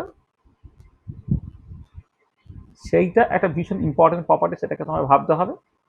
এছাড়া কার্বনের যে কম্পাউন্ডগুলোর মধ্যে carbon monoxide and carbon dioxide, এই দুটোকে একটা এমফাসিস দিয়ে তোমাকে বলতে হবে, এই দুটো। হ্যাঁ, কার্বনের ক্ষেত্রে এইগুলোই মূলত আছে, যে কার্বনের ক্যাটিনেশন প্রপার্টি নিয়ে কিছু কথাবার্তা বলা, আর কার্বনের ক্ষেত্রে কার্বন মনোক্সাইড এবং কার্বন ডাইঅক্সাইড তাদের প্রিপারেশন, প্রপার্টিজ, ইউজ, এইগুলো জাস্ট একটুখানি বলা। আর তার সাথে যেটা ইম্পর্টেন্ট, ভেরি ইম্পর্টেন্ট, যেটা হচ্ছে কার্বনের ক্ষেত্রে জাস্ট বিভিন্ন যে অ্যালোট্রপিক, এই যে ক্যাটিনেশন প্রপার্টি থাকার জন্য মূলত যেটা হয় আর কি, অ্যালোট্রপিক যে ফর্মস আর কি, সেই অ্যালোট্রপিক ফর্মসগুলো নিয়ে জাস্ট একটু আমাদের কথাবার্তা বলা, একটু উপরে জাস্ট কথাবার্তা আমরা বলবো। এইটা অ্যালোট্রপিক ফর্মসের মধ্যে সার্টেনলি ডায়মন্ড আসবে, গ্রাফাইট আসবে, ফুলারিন আসবে, এগুলো এগুলো জাস্ট আলোচনা হবে। আর তার সঙ্গে সঙ্গে বললাম দুটো জিনিস যেটা তোমাদের সিলেবাসে আছে, ন্যানো কার্বন বা কার্বন ন্যানো টিউব নিয়ে জাস্ট কিছু কথাবার্তা বলা, আর আরেকটা তোমার আছে গ্রাফিন নিয়ে একটু জাস্ট কথাবার্তা বলতে বলেছে, এইটা। আর তারপরে যেটা আসছে সিলিকনে, সিলিকনের ক্ষেত্রে ওই তোমার মূলত সিলিকন টেট্রাক্লোরাইড SiCl4, সেইটারই জাস্ট কিছু আলোচনা তোমাকে করতে হবে। তার সাথে সাথে হচ্ছে কিছু সিলিকেটস নিয়ে কথাবার্তা বলতে হবে, সিলিকেট কম্পাউন্ডগুলোর কথাবার্তা বলতে হবে, আর জিওলাইটের ইউজটাকে তোমার বলতে হবে। তাহলে এই জিনিসগুলো একটুখানি বলে দেওয়ার দরকার। আচ্ছা, ক্যাটিনেশনটা জাস্ট আমি একটুখানি বলে নিই, ক্যাটিনেশনটাকে আর লেখা আছে, বাকি জিনিসগুলো লেখা নেই। তারপরে আবার কার্বন ন্যানোমেটেরিয়ালস, মানে কার্বন ন্যানো টিউব আর গ্রাফিনটা মানে লেখা আছে। আর ক্যাটিনেশনটা কি না, catenation can be defined as the self linking property of an atom to other atoms of the same element to sharing electrons to form chains and rings। মানে basically এই যে কার্বনের ক্ষেত্রে যে কার্বন কার্বন যে লিঙ্কিংটা হওয়াটা আর কি, সেটাই বেসিক্যালি তোমার ক্যাটিনেশন প্রপার্টি। যে কার্বন একাই যে ক্যাটিনেশন প্রপার্টি দেখায় সেরকম নয়, সিলিকন হয়তো সামান্য ক্যাটিনেশন প্রপার্টি দেখায়, কিন্তু কার্বনের ক্ষেত্রে ক্যাটিনেশন প্রপার্টি হচ্ছে most important. The formation of layers like two-dimensional catenation and space lattices like three-dimensional catenation is also observed. এটা carbon has a unique nature in that it is able to catenate and form millions of organic compounds. Carbon can form a long chain due to catenation. The bonding with other carbon atoms by catenation, carbon can produce single, double, and triple bond.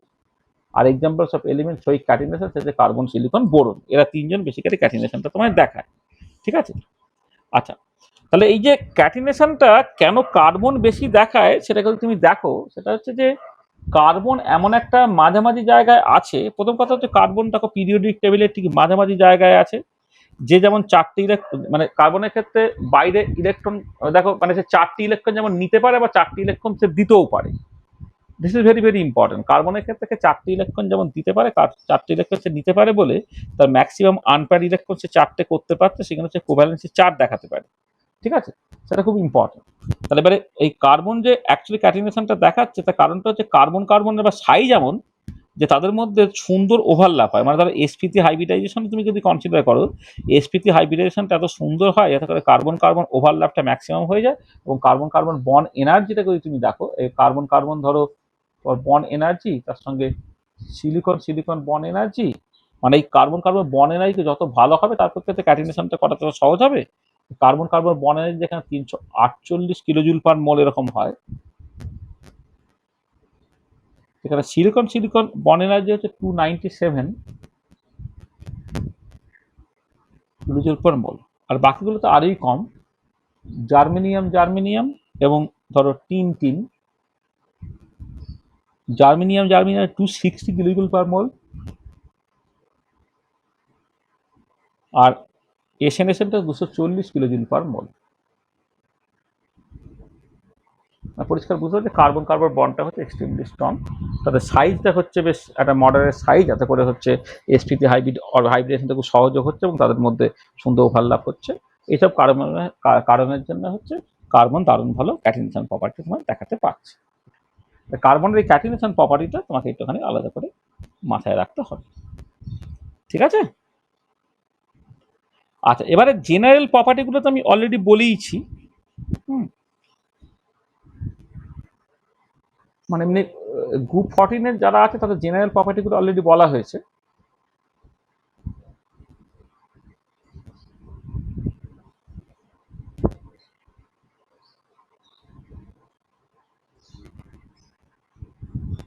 আচ্ছা, এবারে next যেটা দরকার সেটা হচ্ছে কার্বনের যে অ্যালোট্রপগুলো সেগুলোকে দেখা। হ্যাঁ, মানে কার্বনের তোমার মানে বহুরূপতা যেটাকে বলা হয় আর কি, সেইটা একটুখানি তোমাকে জাস্ট বুঝে নিতে হবে।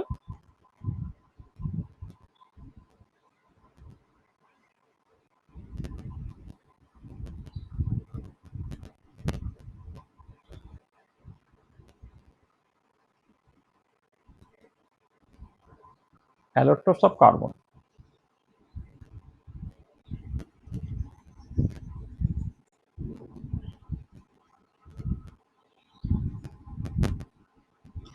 আচ্ছা, মানে প্রথমে অ্যালোট্রপস কাকে বলে একটুখানি বলে নিই।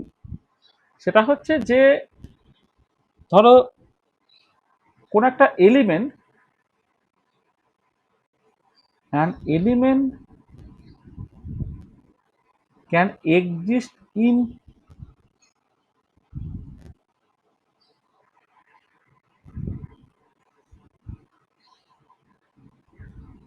various form, keeping its chemical properties intact। ঠিক আছে? তাহলে ইনট্যাক্ট, ঠিক আছে? তাহলে হচ্ছে যে these various forms of the element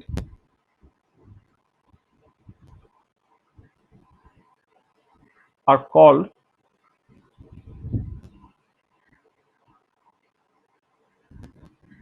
allotropes, and this property of the element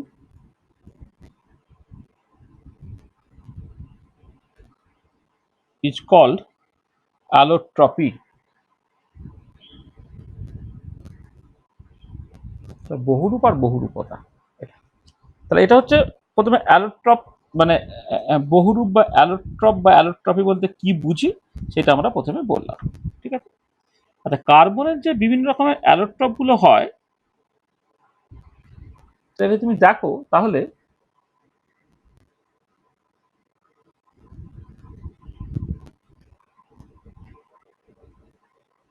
allotropes of carbon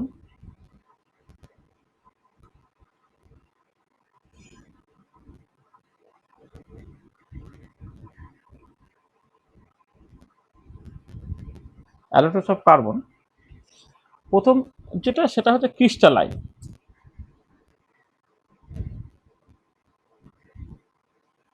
আর কিছু আছে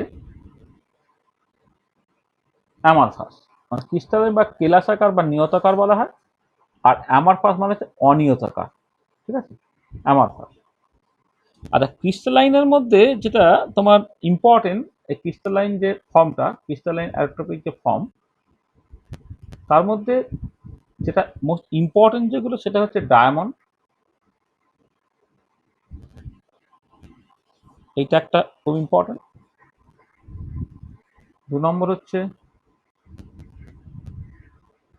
গ্রাফাইট, আর 3 নম্বর হচ্ছে ফুলারিন।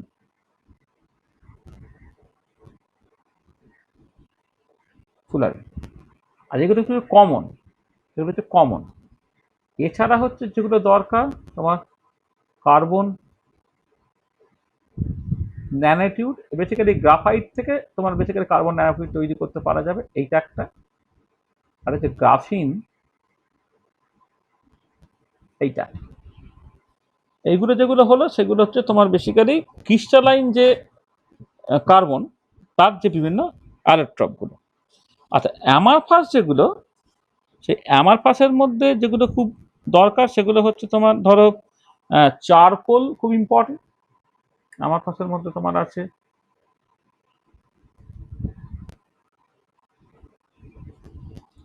চারকোল। আচ্ছা, চারকোল আবার বিভিন্ন রকমের হতে পারে, তোমার ভেজিটেবল চারকোল হতে পারে,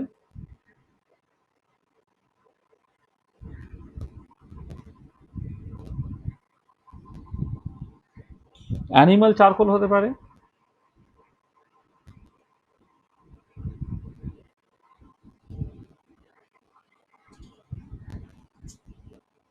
ঠিক আছে।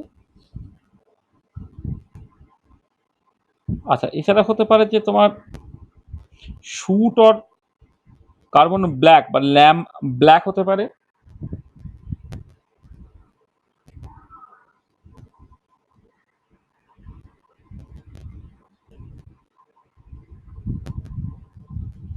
শুট অর ল্যাম্প ব্ল্যাক, এটা হতে পারে।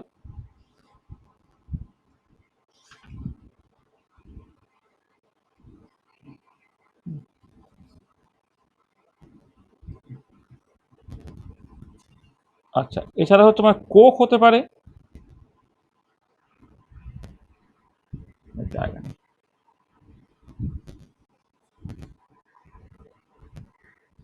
কোক হতে পারে, আবার গ্যাস কার্বনও তোমার থাকতে পারে। Gas carbon. আচ্ছা, এই যে পরের যে পার্টগুলো ধরো, মানে যেগুলো যেটা অ্যামারফাস যে কার্বন, অ্যামারফাস কার্বনগুলো নিয়ে অত বেশি তোমার খুব বেশি আলোচনা মানে এমনিতে দরকার পড়ে না আর কি। দরকার পড়ে না মানে ওইটা নিয়ে অত বেশি লোকে মাথা ঘামায় না। যেটা মূলত মাথা ঘামায় হচ্ছে যে প্রথম যে তিনটে, ডায়মন্ড, গ্রাফাইট, ফুরানি, এই তিনটে নিয়েই বইয়ে মূলত আলোচনাগুলো থাকে আর কি। ঠিক আছে। আর বাকি যেগুলো এগুলো আমাদের অত খুব একটা ইম্পর্টেন্ট নয়। মানে চারকোলটা পার্টিকুলারলি একটু ইম্পর্টেন্ট হয়, কারণ চারকোলটা তোমার এর অ্যাডজর্পশন প্রপার্টি হচ্ছে খুব হাই। তুমি দেখবে এই মানে অ্যাডজর্পশন মানে যেমন ধরো একটা অ্যাসিটিক অ্যাসিডের সলিউশন থেকে অ্যাসিটিক অ্যাসিডকে চারকোল কিন্তু অ্যাডজর্ব করতে পারে। এই অ্যাডজর্পশন প্রপার্টির জন্য চারকোলকে অনেক সময় তোমার ব্যবহার করা হয়। আচ্ছা, কার্বন মনোক্সাইড গ্যাসকে হচ্ছে চারকোল তোমার অ্যাডজর্ব করে নেয়। এইসব কতগুলো কারণ আছে, যে কারণের জন্য হয়তো কিছু কিছু অ্যামারফল, এছাড়া বিভিন্ন রকমের কালি বানানো যেগুলো আর কি, হ্যাঁ, বিভিন্ন রকমের মানে এই যে ফাউন্টেন পেনের কালি টালি বানানোর জন্য এই তোমার এইগুলো ব্যবহৃত হতে পারে অ্যামারফাস। তো আমাদের মূলত যেটা আলোচনা করতে হবে ডায়মন্ড, গ্রাফাইট, ফুলারিন, এবং তার সঙ্গে সঙ্গে তোমাদের এই তিনটে সব বইয়ে প্রায় আলোচনা করা আছে, ডায়মন্ড, গ্রাফাইট এবং ফুলারিন।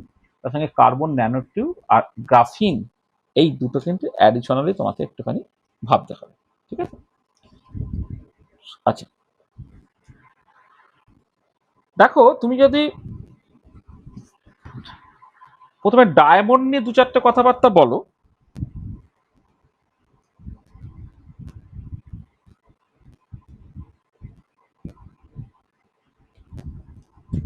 আচ্ছা, ডায়মন্ডের স্ট্রাকচারটা তোমার টেট্রাহেড্রাল স্ট্রাকচার ডায়মন্ডের। হুম।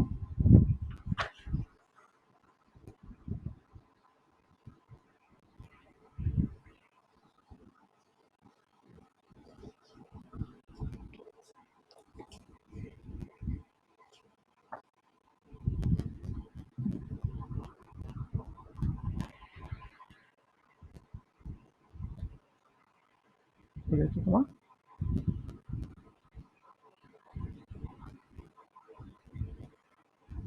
ডায়মন্ডের স্ট্রাকচার তোমার টেট্রাহেড্রাল। ঠিক আছে। আচ্ছা, আচ্ছা, এর ক্ষেত্রে যেটা কার্বন কার্বন যে বন্ড লেন্থটা, কার্বন কার্বন বন্ড লেন্থটা একদম টিপিক্যাল, একদম 155-54 পিকোমিটার। মানে কার্বনের যে রেডিয়াসটা সেটা হচ্ছে 77 পিকোমিটার। কার্বন কার্বন বন্ড লেন্থটা হচ্ছে তোমার 154 পিকোমিটার। এটা হচ্ছে সেকেন্ড হার্ডেস্ট। মানে হার্ডেস্ট হচ্ছে তোমার বিফোর 6,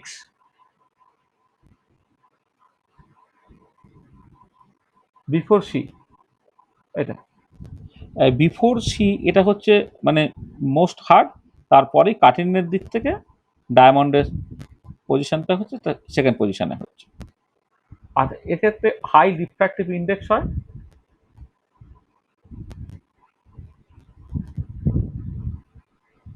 এর মিউটা হচ্ছে 2.4 এর মতো।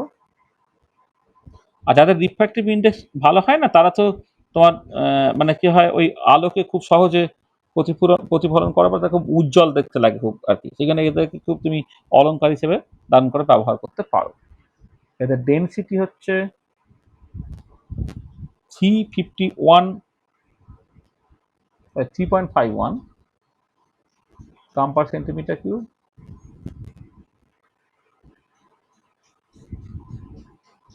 জলের থেকে প্রায় 3.5 গুণ ভারী এটা। আচ্ছা, X ray can pass through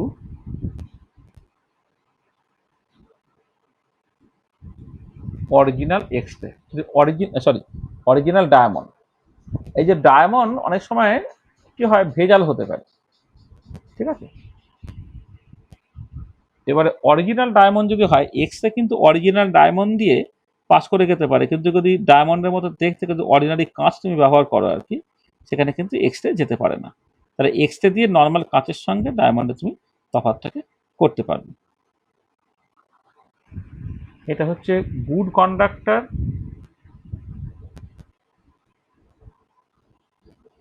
of heat আর ব্যাড কন্ডাক্টর অফ ইলেকট্রিসিটি। মানে ইলেকট্রিসিটি পাস করে না, কিন্তু হিট এটার মধ্যে দিয়ে পাস করতে পারে, ঠিক আছে। আচ্ছা, এবারে তুমি যখন ডায়মন্ডের যে বিভিন্ন প্রপার্টিগুলো দেখবে, কার্বনের যে নর্মাল প্রপার্টিগুলো থাকে, ডায়মন্ডের প্রপার্টিও তোমার এই একই রকমের।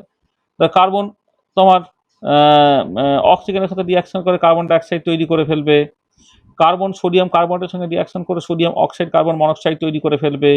হ্যাঁ, কার্বন যদি অল্প পরিমাণ, মানে ডায়মন্ড আর কি, অল্প পরিমাণ অক্সিজেনের প্রেজেন্সে রিয়াক্ট করে কার্বন মনোক্সাইড তৈরি করবে, বেশি পরিমাণ অক্সিজেনের প্রেজেন্সে সে কার্বন ডাইঅক্সাইড তৈরি করবে। এই ধরনের প্রপার্টিগুলো সেটা দেখাবি আর কি। আর তার তো একটা ম্যাক্রোমলিকুলার স্ট্রাকচার আছে। হ্যাঁ, ম্যাক্রোমলিকুলার স্ট্রাকচারে মানে তোমার অনেকগুলো তোমার ওই রকম ভাবে কানেক্টেড হয়ে হয়ে হয়ে থাকবে। মানে তুমি ধরো একটা হয়তো ডায়মন্ড তুমি নিলে, এই এই এই ধরো এই হলো কার্বন, সে আবার এই এই এই সে আবার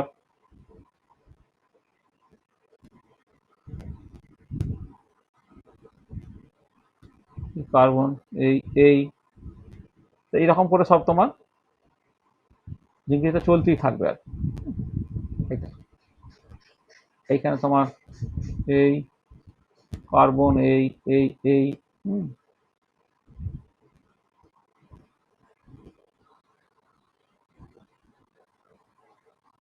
পুরো আলটিমেটলি একটা ম্যাক্রো মলিকুলার স্ট্রাকচার কিন্তু সে তৈরি করে ফেলে আর কি। হুম, এটা তুমি দেখতে পারো। ছবিটা ভালো হলো না, আচ্ছা এটা একটু ভালো করে ছবিটা এঁকে, ছবিটা আসলে অনেক সময় লাগে।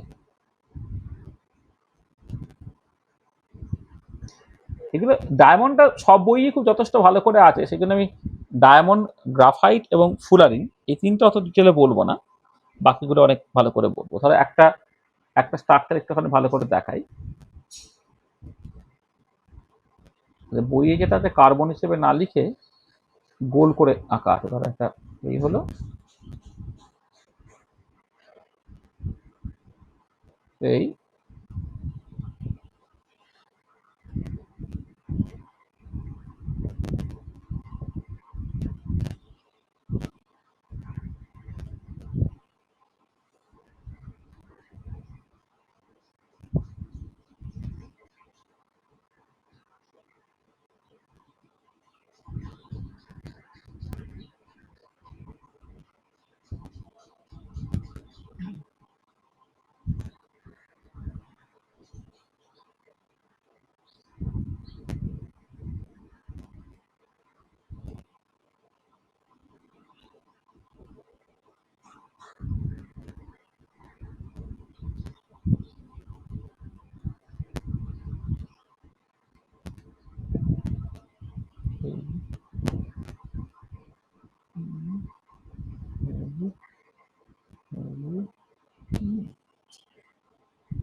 তাকে এরকম সব স্ট্রাকচারটা হচ্ছে আর কি। আমি কিছুটা দেখাচ্ছি আর কি।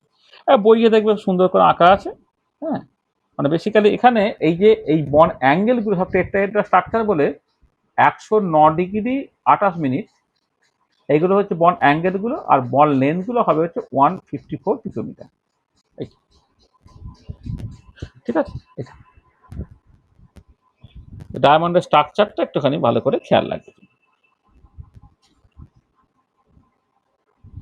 আচ্ছা, তারপরে যেটা হচ্ছে গ্রাফাইটের ক্ষেত্রে যেটা হয়, গ্রাফাইটের ক্ষেত্রে শীট স্ট্রাকচার।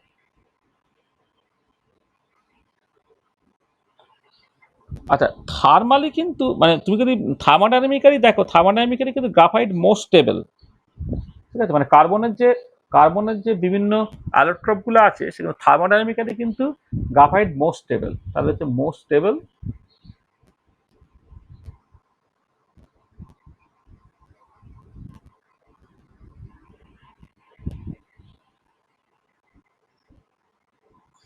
মানে ইভেন ডায়মন্ডের থেকেও বেশি স্টেবল, থার্মোডাইনামিক্যালি মোর স্টেবল। মানে এনথালপি অফ ফরমেশন যদি তুমি দেখো, তাহলে এর এনথালপি অফ ফরমেশন হচ্ছে গ্রাফাইটের ক্ষেত্রে বেশি দেন ডায়মন্ড, থার্মোডাইনামিক্যালি মোর স্টেবল। আচ্ছা, আর এর ক্ষেত্রে তোমার এই স্ট্রাকচারটা হচ্ছে ভীষণ ভীষণ ইম্পর্টেন্ট, যে তোমার একটা লেয়ার স্ট্রাকচার টাইপের থাকে। লেয়ার স্ট্রাকচার মানে ধরো তুমি এই বেঞ্জিন রিংয়ের মতো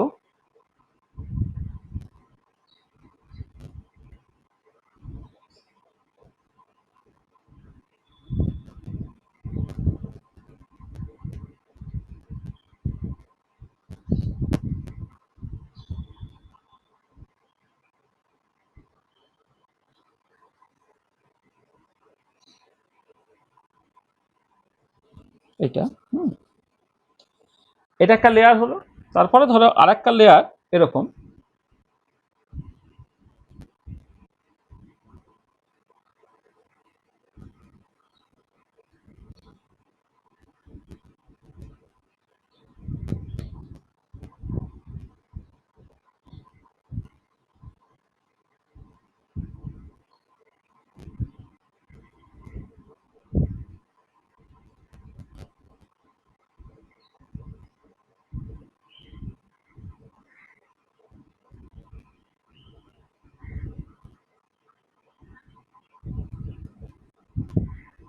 ধরো এই ধরো স্ট্রাকচার আমি বলছি, এটা একটা স্ট্রাকচার, আবার ধরো একটা সিট বলছি এরকম দেখতে।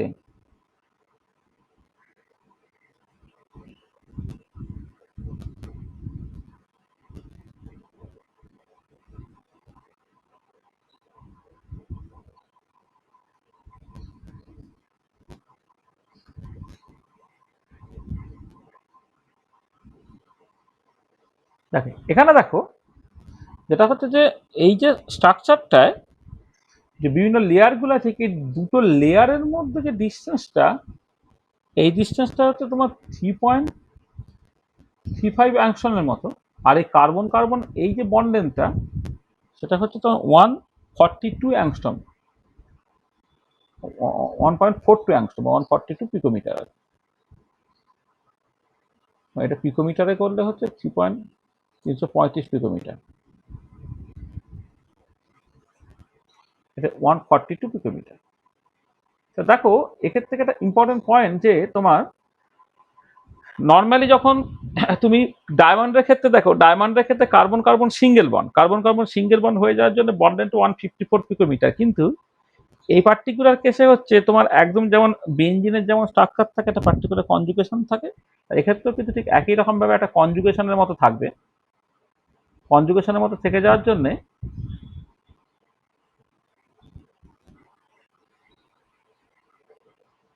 Carbon carbon partial double bond character পায়, মানে সিঙ্গেল বন্ড এবং ডাবল বন্ডের মাঝামাঝি। কার্বন কার্বন সিঙ্গেল বন্ড হলে ওটা 133 পিকোমিটার হতো, কার্বন কার্বন ডাবল বন্ড হলে 133 পিকোমিটার হতো, কার্বন কার্বন সিঙ্গেল বন্ড হলে 154 পিকোমিটার হতো, কিন্তু এটা 142 পিকোমিটার। তার মানে বোঝা গেছে কনজুগেশনটা আছে। আচ্ছা, আর তাহলে এই যে লেয়ারটা দেখো, এই যে দুটো লেয়ার, এই দুটো লেয়ারগুলোর মধ্যে গ্যাপ কিন্তু অনেকটা বেশি। আর হয় কার্বন কার্বন লেন্থ কিন্তু 152 পিকোমিটার, মানে এক একটা শীট সেটা এক্সট্রিমলি শক্ত, এই কনজুগেশন এক্সটেন্ডেড কনজুগেশন আছে বলে, এক্সটেন্ডেড কনজুগেশন, কনজুগেশনটা থাকবে একটা লেয়ারে,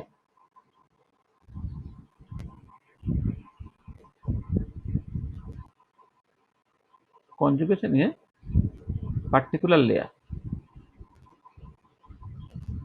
পার্টিকুলার লেয়ার। এবারে লং ডিস্টেন্স থাকছে একটা বিটুইন টু সাকসেসিভ লেয়ার, সেই জন্য এদের মধ্যে উইক ইন্টারাকশন থাকবে, ইন্টারাকশনটা উইক, উইক। আর উইক থাকার জন্য একটা আর একটা উপর দিয়ে না পিছলে জাস্ট যেতে পারে, মানে তুমি যদি এখানে প্রেশার দাও তাহলে একটা লেয়ার কিন্তু আর একটা লেয়ার দিয়ে জাস্ট পিছলে চলে যেতে পারে, সেই জন্য সে পেন্সিল হিসেবে ব্যবহৃত হতে পারে আর কি। হ্যাঁ, ক্যান ক্যান স্লিপ,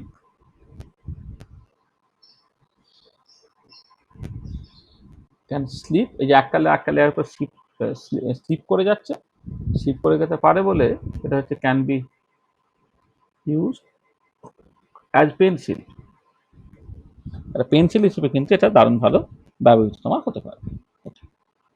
আচ্ছা, এবং দেখো এইটা এই যে কনজুগেশনটা থাকার জন্য হচ্ছে এরা হচ্ছে, যদি তুমি ধরো মানে এই দিক থেকে এই দিকে পজিটিভ আর এদিকে নেগেটিভ একটা পোটেনশিয়াল ডিফারেন্স তুমি দাও, তাহলে হচ্ছে সে দারুণভাবে ইলেকট্রিক্যাল প্রপার্টি শো করবে, highly conducting, conducting in one layer, but non-conducting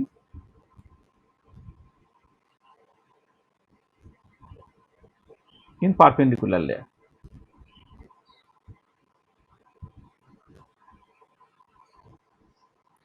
Perpendicular directional.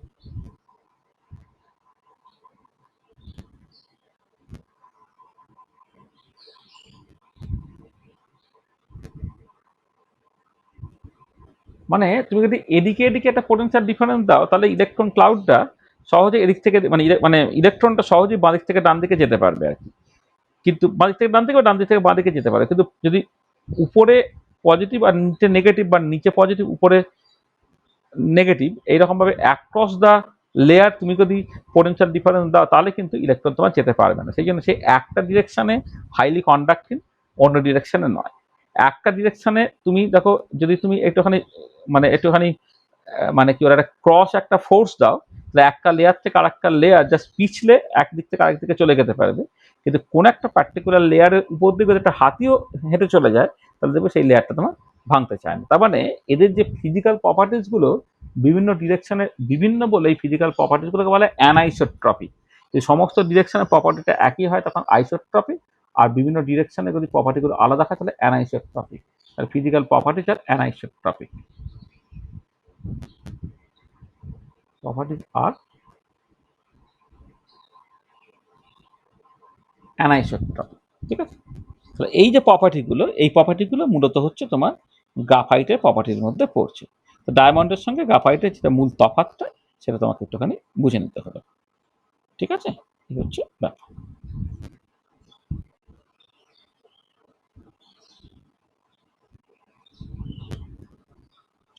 আচ্ছা, নেক্সট যেটা আরেকটা পেজ রাখি, এগুলো আমি ডিটেলে বলছি না, এগুলো তোমার বইয়ে কিন্তু দেখবে আছে সব। হ্যাঁ, এগুলো সব বইয়ে আছে, এনসিআরটির বইয়েতেও আছে আর ছায়া প্রকাশনের বইয়েতেও আছে। নেক্সট হচ্ছে ফুলারি।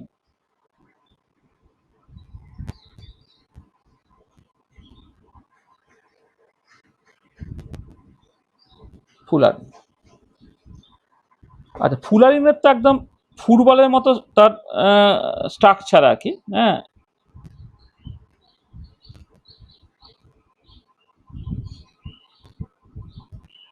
তাহলে শেপটা হচ্ছে ইজ লাইক এ ফুটবল।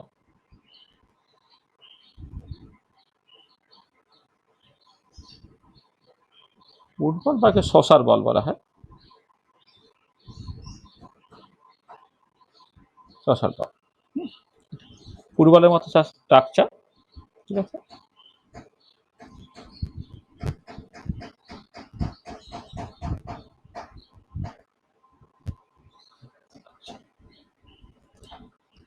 এক মিনিট।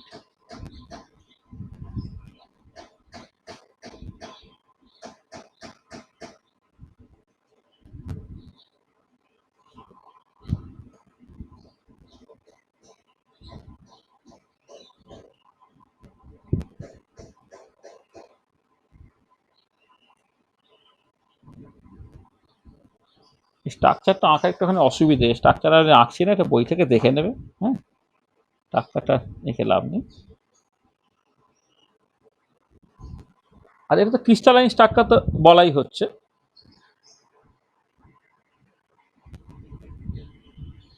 ক্রিস্টালাইন এটা পিওরেস্ট ফর্ম, মানে পিওরেস্ট ফর্ম আর কি। মানে এটা হচ্ছে তোমার ধরো তোমার যে কার্বনের যে বিভিন্ন অ্যালোট্রপগুলো আছে, সেই অ্যালোট্রপগুলোর মধ্যে এইটা কিন্তু ওয়ান অফ দ্য পিওরেস্ট ফর্মে থাকে আর কি, ঠিক আছে। আচ্ছা, এবারে ফুটবলের স্ট্রাকচার যদি তুমি দেখো, ফুটবল স্ট্রাকচারের মধ্যে কিন্তু তোমার ওই কিছু হেক্সাগন থাকে আর কিছু পেন্টাগন থাকে। ধরো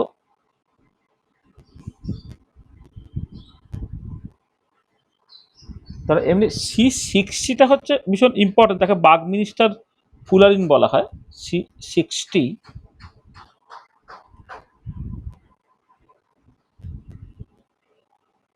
এটা হচ্ছে তোমার বাকমিনিস্টার ফুলারিন।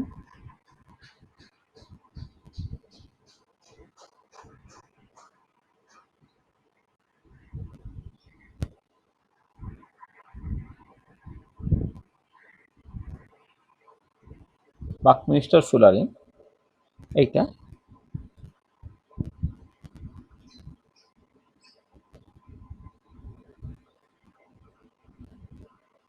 কতগুলো ইনফরমেশন জাস্ট সামারাইজ করে বলে দেওয়া আর কি।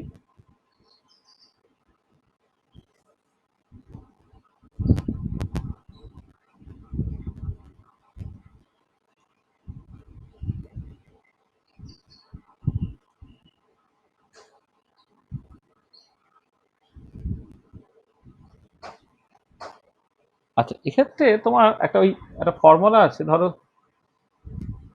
নাম্বার অফ হেক্সাগন, সেই সংখ্যাটা হচ্ছে তোমার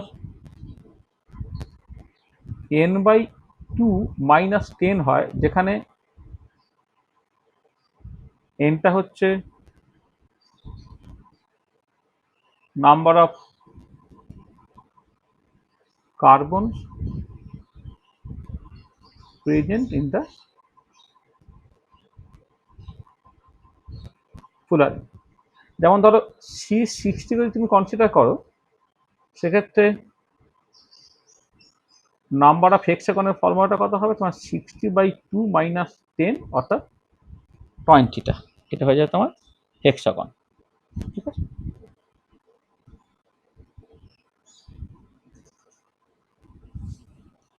এই একটা ইনফরমেশন যেটা বলে দেওয়া আছে।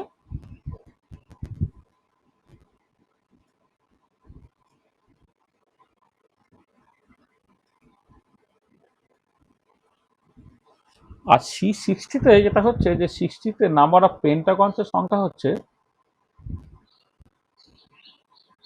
তোমার 12টা হচ্ছে নাম্বার অফ পেন্টাগনস। পেন্টাগনসের তার জেনারেল কোনো ফর্মুলা বলে দেওয়া থাকছে না, কিন্তু C60তে 20টা হেক্সাগন থাকে আর 12টা হচ্ছে পেন্টাগন থাকে। এটা ইনফরমেশন হিসেবে যেটা আমি বলে রাখলাম, সেটা মনে রাখবে আর কি। আচ্ছা, এটা হচ্ছে নট অ্যারোমেটিক।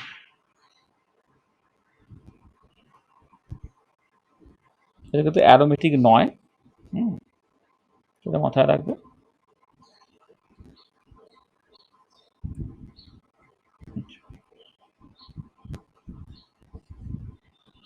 এটা হচ্ছে একদম সুপার কন্ডাক্টর, দারুণভাবে ইলেকট্রিসিটি কন্ডাক্ট করতে পারে। এটা সুপার কন্ডাক্টর।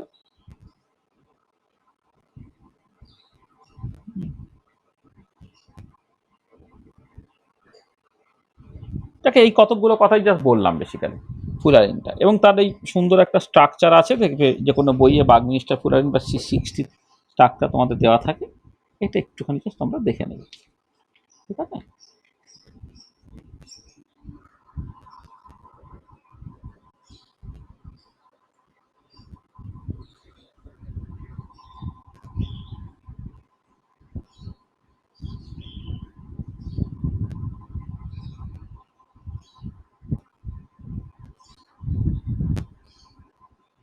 আর এক্ষেত্রে কার্বনগুলো sp2 হাইব্রিডাইজ, সেটা বলে দিই একটু।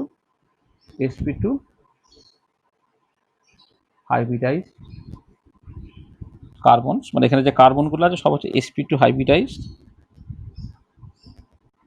এখানে ডিলোকালাইজ ইলেকট্রনস আছে, কিন্তু সেটা অ্যারোমেটিক নয়, ঠিক আছে? আর অ্যারোমেটিক যদি হতো, দেখো অ্যারোমেটিক হলে তো সবাই বন্ড লেন্থ এক হতো, কিন্তু এক্ষেত্রে দু রকমের বন্ড লেন্থ দেখতে পাওয়া যায়। একটা বন্ড লেন্থ হচ্ছে তোমার সিঙ্গেল বন্ডের থেকে একটু তোমার কম, আর সিঙ্গেল বন্ডের যে বন্ড লেন্থ তার থেকে একটু কম, তার 143.5 পিকোমিটার এক রকমের বন্ড লেন্থ হয়, আর একটা হচ্ছে 138.3 পিকোমিটার আরেক রকমের বন্ড লেন্থ হয়। দু রকমের বন্ড লেন্থ তুমি এটা দেখতে পাবে।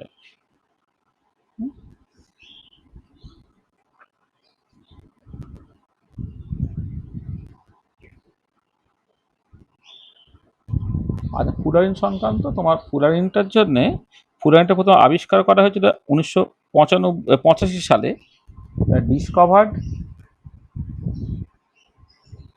ইন 1985 বাই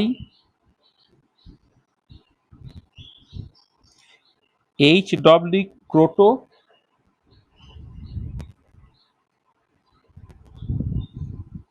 ই স্ম্যালে,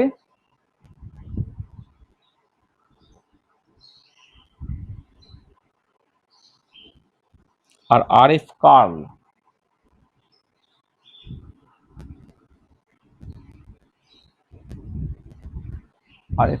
এবং এরা 1996 সালে নোবেল পায়। Got Nobel prize in 1996।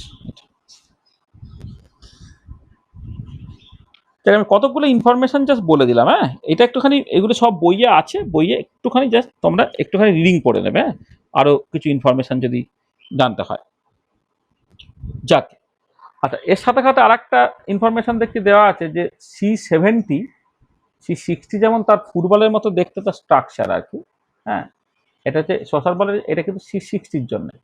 R C70 যেটা, সেটা হচ্ছে আর একটা ফুলারিন আর কি, তার স্ট্রাকচার হচ্ছে রাগবি বলের মতো।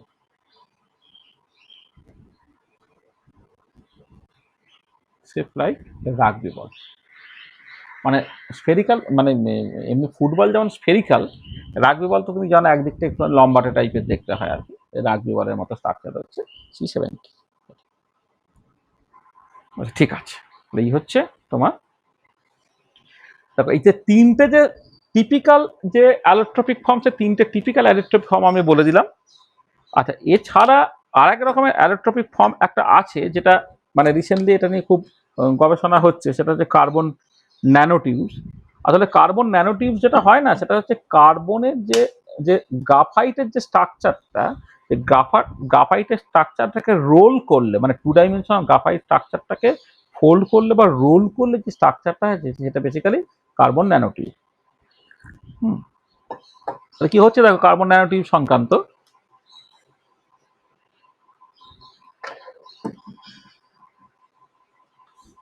ওই যে carbon nanotube is a carbon allotrope that resemble a tube of carbon atoms. Carbon nanotubes are extremely robust and difficult to break, but they are still light. খুব পাতলা, মানে এই যে গ্রাফাইটের যে শীটটা, এটা প্রচন্ড পাতলা, কিন্তু খুব হালকা, কিন্তু এক্সট্রিমলি কঠিন। Because of the exceptional mechanical, electrical and thermal properties, carbon nanotubes are one of the most investigated nanomaterial. Multiple carbon nanotubes feature several concentric cylindrical lattices of carbon atoms, whereas single-wall carbon nanotubes have only one cylinder of carbon atoms. হ্যাঁ, এই যে বাকি tube is another name of carbon nanotubes. two-dimensional graphite is folded or rolled into a cylindrical shape structure to create nanotubes. Inside nanotubes are hollow. The nanotubes has a diameter of 1 to 3 nanometre.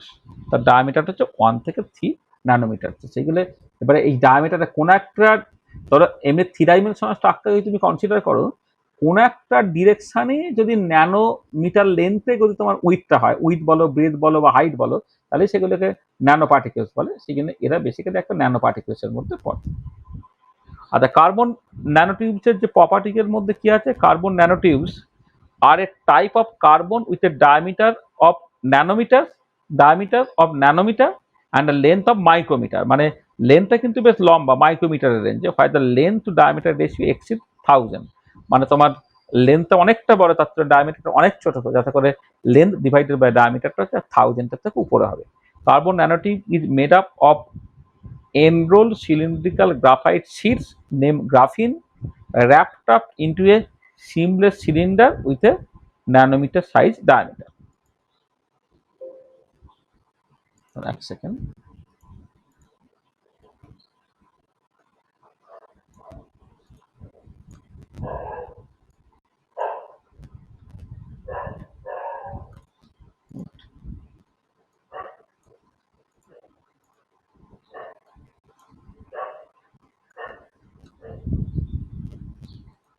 Second.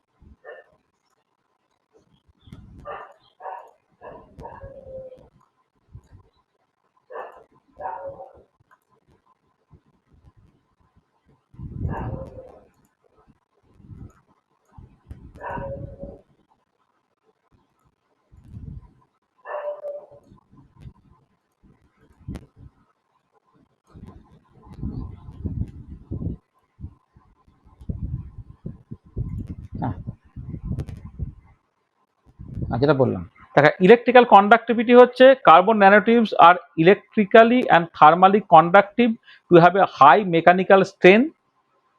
Parallel arrays of multi-walled carbon nanotubes can be drawn into electrically conductive continuous length waves.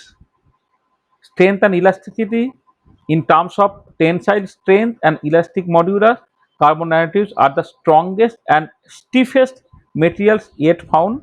Carbon nanomaterial দেখতে পেয়েছো, একদম মানে strongest and স্টিফেস্ট materials. তার mechanical স্ট্রেংথটা কতটা বেশি তুমি যদি ভাবার চেষ্টা করো। Thermal conductivity and expansion, the carbon bond's rigidity aids in the transmissions of vibrations throughout the nanotube, resulting in excellent heat conductivity. Because each carbon atom is connected to 3 other carbon atoms by strong covalent bond, carbon nanotubes have an extremely high melting point. This also leaves a spare electrons on each carbon atom, resulting in a sea of delocalized electrons within the tube, allowing nanotubes to conduct electricity. যেটা আমি বলেছি, এরা দারুণভাবে electricity এবং hit তোমার conduct করতে পারে। একদম গ্রাফাইটের যে স্ট্রাকচারগুলো আর কি, সেইগুলো তোমার এখানেও একই রকমভাবে থাকছে আর কি। সেখানে প্রচুর ফ্রি ইলেকট্রন থাকছে বলে দারুণভাবে কার্বন কন্ডাক্ট করতে পারছে। এবং এখানে কার্বন যেটা একে অপরের সাথে, একটা কার্বনের সঙ্গে বাকি 3টে কার্বন লিঙ্ক থাকছে, হ্যাঁ, এবং তারা দারুণভাবে ভাইব্রেট করতে পারছে, সে বেসিক্যালি হিটও কন্ডাক্ট করতে পারছে। Electron emission, because each carbon atom is connected to 3 other carbon atoms by strong covalent bond, carbon nanotubes have an extremely high melting point. This also means that each carbon atom has an extra electron, forming a sea of delocalized electron within the tube, allowing nanotubes to conduct electricity. হ্যাঁ, মানে basically এটা তুমি পরে দেখবে যে এই যে melting point, boiling point বেশি হওয়ার জন্য না, মানে মেটালিক বন্ডিং দরকার। তো মেটালিক বন্ডিং হতে গেলে যত বেশি ইলেকট্রন থাকবে বন্ডিং এ টেক পার্ট করার জন্য, তাদের ক্ষেত্রে মেল্টিং পয়েন্ট, বয়েলিং পয়েন্ট বেশি হয়, যেটা হচ্ছে তোমার এই কার্বন ন্যানোটিউবের ক্ষেত্রে সেটা আছে। আচ্ছা, কার্বন ন্যানোটিউবে ইউজ এবং অ্যাপ্লিকেশনের মধ্যে কি কি আছে? Carbon nanotubes are utilised in energy storage, device modelling, automobile parts, boat hulls, sporting goods, water filters, thin film electronics, coating, actuators, and electromagnetic shields. Because of the large surface area, carbon nanotubes have an have been successfully used in pharmacy and medicine to adsorb or conjugate a wide range of medicinal and diagnostic substances.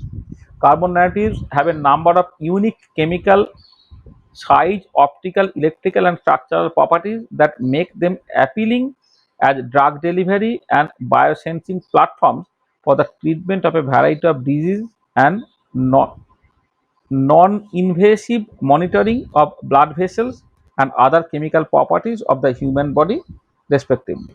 Carbon nanotubes have unique qualities such as high surface to volume ratio, increased conductivity and strength, biocompatibility, ease of functionalization, optical properties, and so on. তার মানে দেখো carbon ন্যানোটিউবের প্রচুর মানে nano মেটেরিয়ালের যে সাধারণ যে প্রপার্টিগুলো আর কি সেই প্রপার্টিগুলো সব এর মধ্যে আছে। এটা ন্যানো মেটেরিয়াল আমি তোমাদের পরে ভালো করে পড়াবো। আসলে কি হয় যে এই যে না এই যে যখনই তোমার ধরো কোনো একটা স্ট্রাকচার তুমি কনসিডার করছো যখনই তার একটা ন্যানো ডাইমেনশনে চলে আসবে তার সারফেস এরিয়াটা হিউজ হয়ে যাবে। এতে কার্বন ন্যানোটিউবের ক্ষেত্রে কিছু উইথটা তো ন্যানোমিটারের রেঞ্জে, লেন্থটা তত বেশি হোক না কেন, তাহলে এই যে এক একটা শীতের উইথ যখন প্রচন্ড কম হয়ে যাবে এর ক্ষেত্রে এক্সট্রিমলি বেশি সারফেস এরিয়া হয়ে যাবে। তাহলে এক্সট্রিমলি বেশি সারফেস এরিয়া হয়ে গেলে অ্যাবজর্পশন প্রপার্টি যেটা বলে অধিশোষণ, সেই অধিশোষণ প্রপার্টিটা প্রচন্ড বেশি হবে, কারণ এক্সটেন্ট অফ অ্যাবজর্পশনটা হচ্ছে সারফেস এরিয়ার সঙ্গে ডিরেক্টলি প্রপোর্শনাল হয়। তাহলে একই ভলিউম নিয়েছো, যার সারফেস এরিয়া বেশি তার অ্যাবজর্পশন প্রপার্টিটা বেশি হয়। এবারে এই অ্যাবজর্পশন প্রপার্টিটা যদি তোমার বেশি হয়ে যায় তাহলে তুমি পরবর্তীকালে দেখবে হেটেরোজিনিয়াস ক্যাটালিসিস বলে এক রকমের ক্যাটালিসিস আছে। এই হেটেরোজিনিয়াস ক্যাটালিসিস হচ্ছে সারফেস এরিয়ার উপরে নির্ভর করে। তাহলে এই ধরনের ন্যানো পার্টিকেলসের ক্ষেত্রে সারফেস এরিয়া এত বেশি হয়ে যায় তারা হেটেরোজিনিয়াস ক্যাটালিসিস হিসেবে কিন্তু দারুণভাবে কাজ করতে পারে। এছাড়া তার সাথে সাথে যেটা হচ্ছে অ্যাবজর্পশন প্রপার্টি থাকার জন্য তাদেরকে এই ড্রাগ ডেলিভারি বা ইত্যাদি কেসে দারুণভাবে ব্যবহার করতে পারছো আর কি। এছাড়া সে হাইলি তার ইলেকট্রিক্যাল প্রপার্টি দেখাচ্ছে, হাইলি কন্ডাক্টিং প্রপার্টি দেখাচ্ছে, প্রচণ্ড শক্ত মানে হালকা কিন্তু প্রচণ্ড শক্ত, সেই জন্য বিভিন্ন রকম ডিজাইন মেটেরিয়াল তৈরি করতে মানে এগুলো ভীষণভাবে কাজে লাগবে। তাহলে এই রিলেটেড জাস্ট কয়েকটা প্রবলেম এখানে বলা হয়েছে। What elements are in carbon nanotube? Carbon nanotubes contain several elements including mercury, lead, fluorine, chlorine, and halogen. While carbon nanotubes are known to be produced from coal fires and of varying ranks, this seems to be the first report of naturally occurring carbon nanotubes. Are carbon nanotubes man-made? Carbon nanotubes have a broad range of application and are generally considered human engineering materials. ঠিক আছে, মানুষই এগুলো তৈরি করেছে। What are carbon nanotubes and their types? Three types of carbon nanotubes are armchair carbon nanotube, zigzag carbon nanotubes, and chair carbon nanotubes. The difference in these types of carbon nanotubes are created depending on how the graphite is rolled up during the creating of the process. What are nanotubes? How are nanotubes made? Techniques have been developed to produce carbon nanotubes in sizable quantities, including arc discharge, laser ablation, high pressure carbon monoxide disproportionation, and chemical vapor disposition. Most of these processes take place in vacuum or with process gases. Are carbon nanotubes the same as the graphene? Carbon nanotubes and graphene are two of the most recently discovered forms of carbon. The main difference is the graphene is single thin layer and 2D film, while the carbon nanotubes is a thin film rolled like a 3D tube or cylinder. ঠিক আছে, তাহলে এই হচ্ছে carbon nanotube নিয়ে just কিছু কথাবার্তা বলা। মানে কার্বন ন্যানোটিউবগুলো দেখছি তো খুব রিসেন্টলি সব এসব আবিষ্কার হয়েছে, মানে লাস্ট 15-20 বছর ধরে আর কি। সেটা তোমাদের সিলেবাসের মধ্যে বই এখনো সেইভাবে ঢোকেনি, কিন্তু দেখো সিলেবাসের মধ্যে দিয়ে দিয়েছে। সেই জন্য আমি জাস্ট কিছু ইনফরমেশন এখানে বলে দিলাম। সেই এই তো পিপিটিটা দিয়ে দেওয়া হবে, সেই ইনফরমেশন একটা রিড আউট করে নেবে, হ্যাঁ, যাতে করে তোমার যদি কিছু এমসিকিউ দিয়ে দেয় তুমি যাতে করতে পারো। আর সরি, এক মিনিট,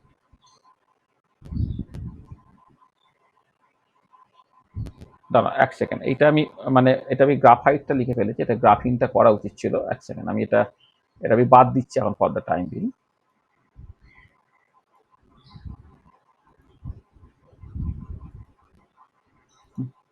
এটা এটা বাদ দাও।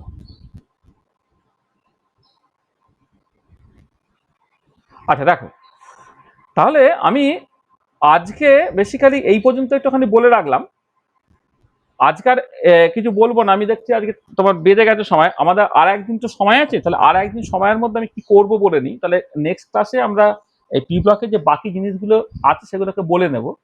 তাহলে নেক্সট ক্লাসে আমরা কার্বন ন্যানোটিউব পর্যন্ত বললাম, এই গ্রাফিনটা অ্যালোট্রপের মধ্যে যে গ্রাফিন পার্টটা আছে সেই গ্রাফিনটাকে তো বলবো। তারপরে প্রিপারেশন অ্যান্ড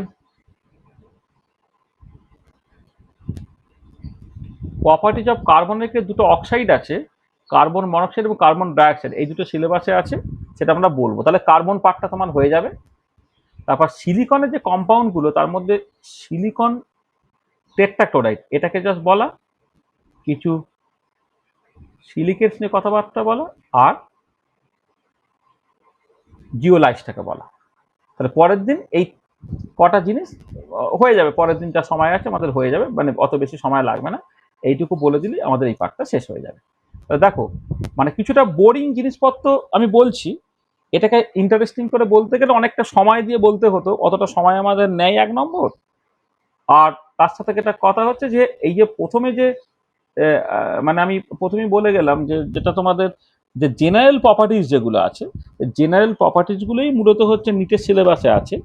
জেনারেল প্রপার্টিজগুলো যেগুলো পিরিয়ডিক প্রপার্টিজ বলতে গিয়ে আমাকে অনেকটা বলে দিতে হয়েছে আর কি, সেই জায়গাটা তুমি মূলত এমফ্যাসিস দেবে, ঠিক আছে।